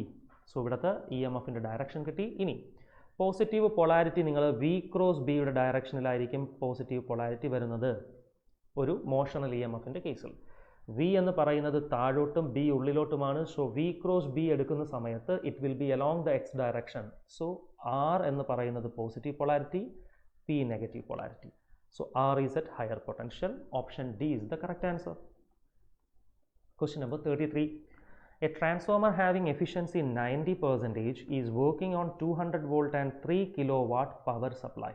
അപ്പോൾ ഇത് ഇൻപുട്ട് പവർ തന്നിട്ടുണ്ട്, ഇൻപുട്ട് വോൾട്ടേജ് തന്നിട്ടുണ്ട്. Okay, if the current in the secondary is 6 ampere, the voltage across secondary coil and current in primary coil. വളരെ easy ആയിട്ടൊരു question. ആദ്യം അവർ ആവശ്യപ്പെട്ടിരിക്കുന്നത് voltage across secondary കോയിലും കറണ്ട് ഇൻ പ്രൈമറി കോയിലും ചോദിച്ചിട്ടുണ്ട് അല്ലേ. കറണ്ട് ഇൻ പ്രൈമറി കോയിൽ കിട്ടാൻ എന്താണ്? പ്രൈമറിയിലെ പവർ എന്ന് പറയുന്നത് പ്രൈമറിയിലെ വോൾട്ടേജ്, ശരിയല്ലേ? ഇവിടെ ഇൻപുട്ട് പവർ 3 കിലോ വാട്ട്, അതായത് 3000 വാട്ട് എന്ന് തന്നിട്ടുണ്ട്. Primary voltage 200 വോൾട്ടുമാണ്. പക്ഷേ പ്രൈമറി കറണ്ട് കിട്ടുമല്ലോ. പ്രൈമറി കറണ്ടിൻ്റെ വാല്യൂ എത്ര വരും? 15 ആംപിയർ എന്ന് വരും ഇത് സോൾവ് ചെയ്യുമ്പോൾ. ഓക്കെ, തന്നിരിക്കുന്ന ഓപ്ഷനിൽ ഓപ്ഷൻ സി നമുക്ക് ഒഴിവാക്കാം. പ്രൈമറി കറണ്ട് 15 ആംപിയർ ആണ്. ഇനി അവർ ആവശ്യപ്പെട്ടിരിക്കുന്നത് എന്താണ്? They are asking what is the voltage across secondary അല്ലേ. ഇവിടുത്തെ എഫിഷ്യൻസി 90% ഉള്ളൂ. അതായത് എഫിഷ്യൻസി എന്ന് പറയുന്നത് output power by input power അല്ലേ. ഔട്ട്പുട്ടിലപ്പോൾ എത്ര വരും പവർ? Output power will be 90/100 into input power 3000. So 2700 വാട്ടാണ് ഔട്ട്പുട്ടിൽ കിട്ടുന്നത്. ഈ ഔട്ട്പുട്ട് പവറിനെ നമുക്ക് V secondary into I secondary എന്ന് എഴുതാം. സോ 2700 വാട്ട് വി സെക്കൻഡറി കണ്ടുപിടിക്കണം. സെക്കൻഡറി കറണ്ട് 6 ആംപിയർ എന്നവർ തന്നിട്ടുണ്ട്, ശരിയല്ലേ? ഇത് സോൾവ് ചെയ്യുമ്പോൾ 3 കൊണ്ട് ക്യാൻസൽ ചെയ്താൽ this is 2, this is 9, 900/2, 450 volt. So 450 and 15, option B is the correct answer. Question number 34.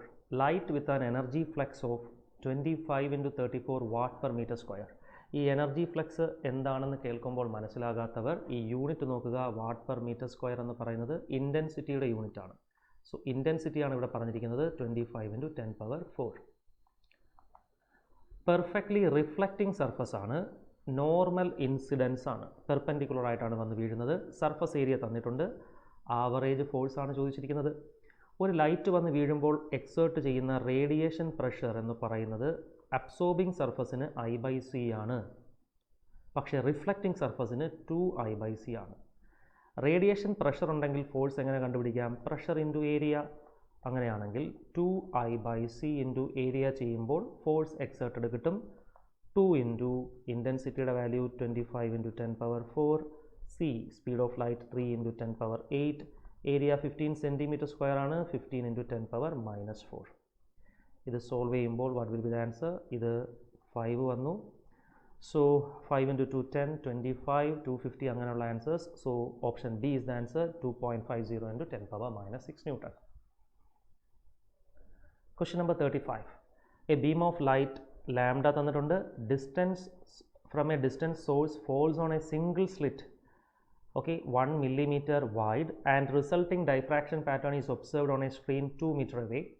The distance between first dark fringes on either side of the central bright fringe ആണ് ചോദിച്ചിരിക്കുന്നത്. ചോദ്യത്തിൽ lambda തന്നിട്ടുണ്ട് 600 nanometre ആണ്. സ്ലിറ്റിൻ്റെ width തന്നിട്ടുണ്ട് 1 millimeter ആണ്. Diffraction ആണ്. അതുപോലെ തന്നെ സ്ക്രീനിൽ ഉള്ള ഡിസ്റ്റൻസ്, സ്ക്രീൻ വരെയുള്ള ഡിസ്റ്റൻസ് 2 മീറ്റർ ആണ്. രണ്ട് ഡാർക്ക് പോയിന്റുകളുടെ ഇടയിലുള്ള അകലം എന്ന് പറയുന്നത് ആ സെൻട്രൽ ബ്രൈറ്റിൻ്റെ ടോട്ടൽ വിഡ്ത്ത് അല്ലേ? ദാറ്റ് ഈസ് 2 ബീറ്റ ആണല്ലോ. സോ 2 times ഓഫ് ബീറ്റ എന്ന് പറയുന്നത് 2 times into lambda D divided by A ആണ്. 2 ഇൻറ്റു 600 നാനോമീറ്റർ 10⁻⁻9 എഴുതാം. ഡിയുടെ വാല്യൂ 2 എഴുതാം. എയുടെ വാല്യൂ 1 ഇൻറ്റു 10⁻⁻3 എഴുതാം. 6 to 12 ഇൻറ്റു 2 24. സോ 2.4 millimeter എന്ന് കിട്ടും. ഇത് സോൾവ് ചെയ്യുമ്പോൾ നിങ്ങൾക്ക് answer option D is the correct answer. Question number 36. In the Young's double slit experiment, the intensity of a light at a point on screen where the path difference lambda is k. Path difference lambda വരുമ്പോൾ സ്ക്രീനിൽ കിട്ടുന്ന intensity K എന്ന് തന്നിരിക്കുന്നു. This intensity will be the maximum intensity. കാരണം path difference ലാംഡയുടെ മൾട്ടിപ്പിളുകൾ, integer multiple ആണെങ്കിൽ maximum intensity അല്ലേ, എൻ ലാംഡ. ഇത് 1 ലാംഡ ആണല്ലോ. So that intensity will be maximum intensity. ഇനി അങ്ങനെയാണെങ്കിൽ intensity at a point where path difference lambda by 4, path difference lambda by 4 വരുന്ന ഇടത്ത് ഇൻറ്റൻസിറ്റി എന്താണെന്നാണ് ചോദ്യം. ഇൻറ്റൻസിറ്റി കണ്ടുപിടിക്കാനായിട്ട് നമുക്ക് എന്ത് ഇക്വേഷൻ ഉപയോഗിക്കാം? 2 ഐഡൻറ്റിക്കൽ സ്ലിറ്റിൽ നിന്ന് വരുന്ന വേവുകൾ മിക്സ് ചെയ്യുമ്പോൾ, ഒരു പോയിന്റിൽ ഇൻ്റർഫിയർ ചെയ്യുമ്പോൾ ഒരു പോയിന്റിൽ കിട്ടുന്ന ഇൻറ്റൻസിറ്റിയുടെ equation I max into cos square 5/2 എന്നാണ് അല്ലേ, where 5 is the path difference, phase difference. ഇവിടെ ലാംഡ ബൈ 4 എന്ന് പറയുന്ന പാത്ത് ഡിഫറൻസ് ആണ് തന്നിരിക്കുന്നത്. അതിന് കറസ്പോണ്ടിങ് ഫേസ് ഡിഫറൻസ് പറയണം. ലാംഡ എന്ന് പറയുന്ന പാത്തിന് കറസ്പോണ്ടിങ് ഫേസ് 2π ആണ്. അപ്പോൾ 2π/4, ആൻസർ വിൽ ബി π/2. ശരിയല്ലേ? So what will happen?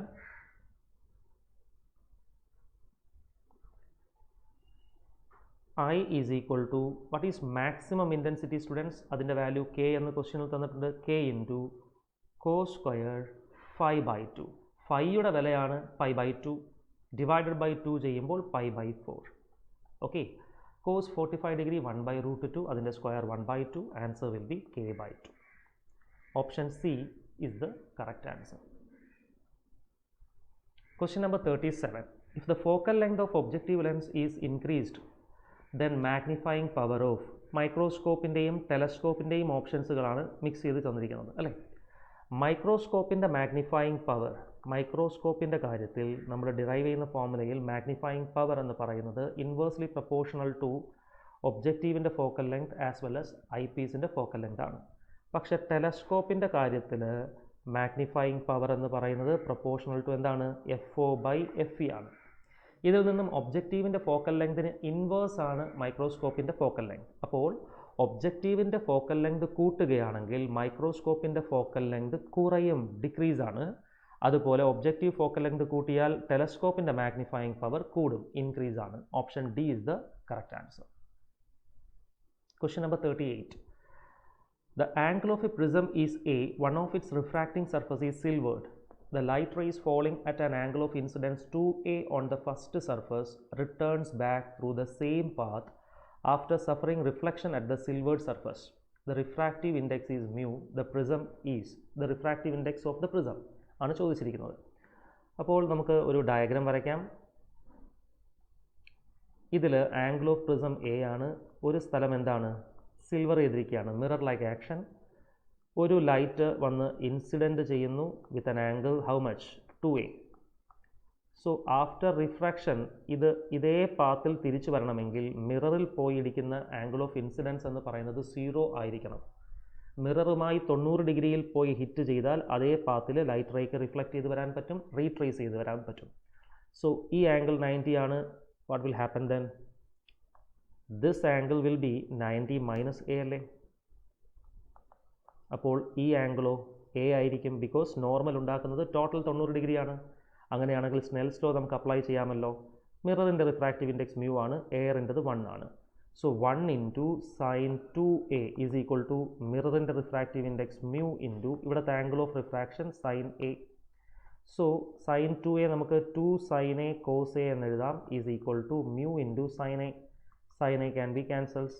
So മ്യൂവിൻ്റെ വില 2 cos A. Option B is the correct answer. Question number 39.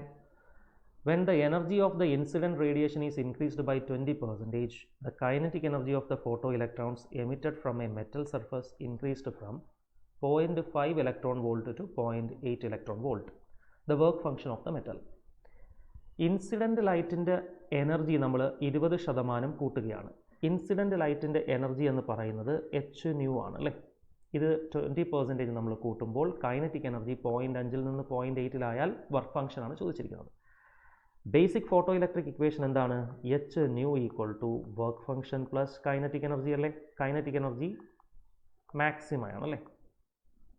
So ആദ്യത്തെ കേസിൽ എച്ച് ന്യൂ വർക്ക് ഫംഗ്ഷൻ 5 ആണ്, കൈനറ്റിക് എനർജിയുടെ വില 0.5 ഇലക്ട്രോൺ വോൾട്ട് ആണ്. രണ്ടാമത്തെ കേസിൽ നമ്മൾ എനർജി 20% കൂട്ടി, അപ്പോൾ 1.2 ടൈംസ് ആകും പുതിയ എനർജി എച്ച് ന്യൂ ആയി. 1.2 times of H new. Work ഫംഗ്ഷന് മാറ്റമില്ല. Then kinetic energy is 0.8 in this case. Equation number 1, equation number 2. ഇത് രണ്ടും സോൾവ് ചെയ്യുമ്പോൾ നമുക്ക് വർക്ക് ഫംഗ്ഷൻ കിട്ടുമല്ലോ. ഈ എച്ച് ന്യൂ ഒന്നാമത്തെ ഇക്വേഷനിൽ നിന്ന് എടുത്ത് സബ്സ്റ്റിറ്റ്യൂഷൻ ചെയ്യാം രണ്ടാമത്തതിൽ. So 1.2 into 5 plus 0.5 is equal to 5 plus 0.8. 1.25 plus ഇതെന്ത് വരും 0.6 അല്ലേ, is equal to 5 plus 0.8. This will be 0.2. So 0.25 എന്ന് പറയുന്നത് 0.2 ആയിട്ട് മാറുന്നു. അതിൻ്റെ അർത്ഥം ഫൈയുടെ വില 1 ഇലക്ട്രോൺ വോൾട്ട് ആണ്. സോ ഇതിൽ നിന്ന് നമുക്ക് കിട്ടുന്നു option B is the correct answer. Work function will be 1 electron volt. Question number 40. If the kinetic energy of the particle is increased to 16 times its previous value, the percentage change in de Broglie wavelength. De Broglie wavelength എന്ന് പറയുന്നത് h by p ആണ്. p is momentum, h is Planck's constant. h divided by momentumത്തിനെ നമുക്ക് 2m times of kinetic energy എന്ന് എഴുതാം. ഈ kinetic എനർജിയാണ് നമ്മൾ 16 മടങ്ങാക്കുന്നത്. അപ്പോൾ റൂട്ട് 16 4ആണ്. സോ ലാംഡ ബിക്കംസ് എന്തായിട്ട് മാറും, 1/4 ആയിട്ട് മാറും. സോ എത്രയായിട്ട് മാറി, ഇറ്റ് ബിക്കംസ് 25%. പക്ഷെ അവർ ചോദിച്ചിരിക്കുന്നത് ചേഞ്ച് ആണ്. So it is decreased by or changed by 75%. 75% കുറഞ്ഞു എന്നാണ് ആൻസർ. അത് തെറ്റരുത്. They are asking the percentage change. New value എങ്ങനെ നമുക്ക് റിപ്പോർട്ട് ചെയ്യാം? 1/4 എന്ന് പറഞ്ഞു കഴിഞ്ഞാൽ 25%. ഇറ്റ് ബിക്കംസ് എന്ന് പറഞ്ഞാൽ 25%, ബട്ട് ദ ചേഞ്ച് ഈസ് 75%. 100-ൽ നിന്നും 75% കുറയുമ്പോഴാണല്ലോ 25% ആകുന്നത്. That is the correct answer, option B. Question number 41. Hydrogen atom in ground state is excited by a monochromatic radiation lambda 975 angstrom. Number of spectral lines in the resultant spectrum emitted will be. ഹൈഡ്രജൻ്റെ ground ലെവലിൽ lambda energy അല്ലെ lambda wavelength ഉള്ളൊരു photon വന്ന് വീഴുന്നു. ആ ഫോട്ടോണിൻ്റെ energy നമുക്ക് എങ്ങനെ കണ്ടുപിടിക്കാം? ഫോട്ടോണിൻ്റെ എനർജി കണ്ടുപിടിക്കാനുള്ള ഇക്വേഷൻ hc/λയാണ്. ഈ h/c നമുക്ക് ആംസ്ട്രോങ് ഇലക്ട്രോൺ വോൾട്ടിൽ എഴുതുകയാണെങ്കിൽ 12400 ആംസ്ട്രോങ് ഇലക്ട്രോൺ വോൾട്ട് എന്ന് നിങ്ങൾക്ക് ഇതിനെ എഴുതാം. അപ്പോൾ ലാംഡ ആംസ്ട്രോങ്ങിൽ എഴുതുകയാണെങ്കിൽ ആൻസർ ഇലക്ട്രോൺ വോൾട്ടിൽ കിട്ടും. ഇത് ഈസി ആയിട്ട് ചെയ്യാൻ പറ്റുന്ന ഒരു ടെക്നിക്കാണ്, ഓർത്ത് വയ്ക്കുക. ഷോർട്ട് കട്ട് കാൽക്കുലേഷനാണ്. ഇവിടെ ലാംഡയുടെ വില 975 ആണ്. 12400 975 വെച്ച് ഡിവൈഡ് ചെയ്യുമ്പോൾ നിങ്ങൾക്ക് റഫ്ലി ഒരു 12.71 ഇലക്ട്രോൺ വോൾട്ടാണ് ആൻസർ വരുന്നത്. ഹൈഡ്രജൻ്റെ എനർജി ലെവലുകൾ കാൽക്കുലേഷൻ ചെയ്യുന്ന ഇക്വേഷൻ -13.6 ഇൻറ്റു Z²/n² ആണെന്നറിയാമല്ലോ. ഹൈഡ്രജൻ ആയതുകൊണ്ട് ഇസഡിൻ്റെ വാല്യൂ 1 ആണ്. സോ n = 1, n = 2, n = 3, 4 തുടങ്ങിയ ലെവലുകളിലുള്ള എനർജികളുടെ വിലകൾ അറ്റ്ലീസ്റ്റ് അറിഞ്ഞിരിക്കണം, വളരെ ഇമ്പോർട്ടൻ്റ് ആണ്. n = 1-ൽ എന്ത് വരും? -13.6.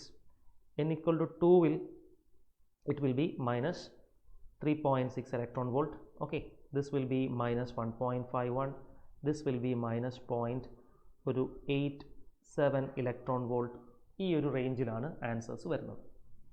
നമുക്കറിയാം ഈ ഗ്രൗണ്ട് സ്റ്റേറ്റിലിരിക്കുന്ന ഫോട്ടോണിന് ഓൾമോസ്റ്റ് കിട്ടുന്ന എനർജി, ഗ്രൗണ്ട് സ്റ്റേറ്റിലിരിക്കുന്ന ഇലക്ട്രോണിന് ഫോട്ടോൺ വന്ന് വീഴുമ്പോൾ കിട്ടുന്ന എനർജി 12.71 ആണ്. അപ്പോൾ -13.6-ൽ നിൽക്കുന്നവന് 12.7 ഇലക്ട്രോൺ വോൾട്ട് എക്സ്ട്രാ എനർജി കിട്ടുമ്പോൾ what will be the answer? 12.7 കൂടെ നമ്മളിവിടെ ആഡ് ചെയ്യുകയാണെങ്കിൽ എന്ത് വരും? ദിസ് വിൽ ബി റഫ്ലി 0.9 ഇലക്ട്രോൺ വോൾട്ട് വരും അല്ലേ. 0.9 ഇലക്ട്രോൺ വോൾട്ട് -0.9 ഇലക്ട്രോൺ വോൾട്ട് റേഞ്ചിലോട്ട് പോകും. ദാറ്റ് മീൻസ് -0.9 എന്ന് പറയുന്നത് almost it can be come at n = 4. അപ്പോൾ ഈ ഇലക്ട്രോണിന് എക്സൈറ്റേഷൻ ചെയ്ത് വരാൻ പറ്റുന്ന ലെവൽ n = 4 ആണ്. n = 4-ൽ നിന്ന് എത്ര പോസിബിലിറ്റി ഉണ്ട് ഇതിന് മറ്റ് ലെവലുകളിലോട്ട് ഡി എക്സൈറ്റേഷൻ ചെയ്യാൻ? 4-ൽ നിന്ന് അതിന് മറ്റ് 3 പോസിബിലിറ്റീസ് ഉണ്ട്. നമ്മൾ കോമ്പിനറ്റോറിക്സ് ഉപയോഗിക്കുകയാണെങ്കിൽ 4c2 വേസ് എന്ന് പറയും. അല്ലെങ്കിൽ ഒരു ലെവലിൽ ഇലക്ട്രോൺ ഇരിക്കുകയാണെങ്കിൽ nth ലെവലിൽ ഇരിക്കുന്ന ഇലക്ട്രോൺ എമിറ്റ് ചെയ്യുന്ന നമ്പർ ഓഫ് സ്പെക്ട്രൽ ലൈൻസ് അല്ലേ, നമ്പർ ഓഫ് സ്പെക്ട്രൽ ലൈൻസ് എന്താണ്?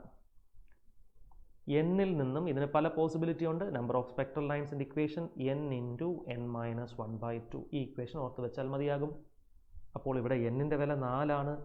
ആൻസർ എന്ത് വരും? 4 × n-1 is 3 divided by 2, 6 spectral lines emit ചെയ്യാൻ പറ്റും. ഫൈൻ. അങ്ങനെയാണെങ്കിൽ option C 6 is the correct answer. Clear. So 4ൽ നിന്ന് 3ൽ വരാം, അതിനുശേഷം 2ൽ വരാം, അതിനുശേഷം 1ൽ വരാം, ഓർ 4 to 2 വരാം, ദെൻ 2 to 1 വരാം. ഇങ്ങനെ നിരവധി പോസിബിലിറ്റീസ് ഉണ്ട്. ഓരോ പോസിബിലിറ്റീസും ഓരോ ഫോട്ടോണിനെ തരും, നമുക്ക് ആൻസേഴ്സ് കിട്ടുകയും ചെയ്യും. 6 ആണ് answer. Question number 42. The binding energy per nucleon, lithium, helium തന്നിട്ടുണ്ട് 5.60 mega electron volt and 7.06 mega electron volt respectively. ഒരു ന്യൂക്ലിയർ റിയാക്ഷനും തന്നിട്ടുണ്ട്. ഇവിടുത്തെ Q വാല്യൂ, എനർജി റിലീസ് ചെയ്യുന്ന വാല്യൂ ഈ ന്യൂക്ലിയർ റിയാക്ഷൻ്റെയാണ് ചോദിച്ചിരിക്കുന്നത്. ഈ ചോദ്യം ആക്ച്വലി APMTയിൽ ഒരു ബോണസ് ക്വസ്റ്റ്യൻ ആയിരുന്നു. കാരണം നമുക്കറിയാം ഫണ്ടമെൻ്റലി ഒരു ന്യൂക്ലിയർ റിയാക്ഷൻ വാലിഡ് ആകണമെങ്കിൽ അവിടെ എന്തായിരിക്കണം, ഈ പറയുന്ന അറ്റോമിക് നമ്പറും മാസ് നമ്പേഴ്സും എന്തായിരിക്കണം, ബാലൻസ്ഡ് ആയിരിക്കണം.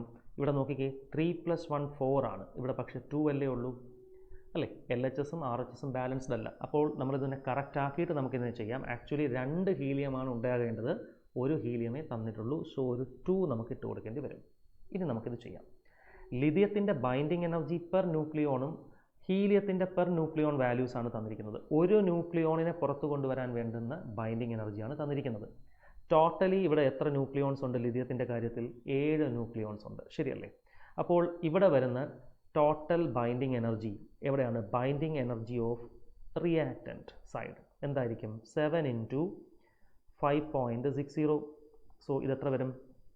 39.2 മെഗാ ഇലക്ട്രോൺ വോൾട്ട് വരും.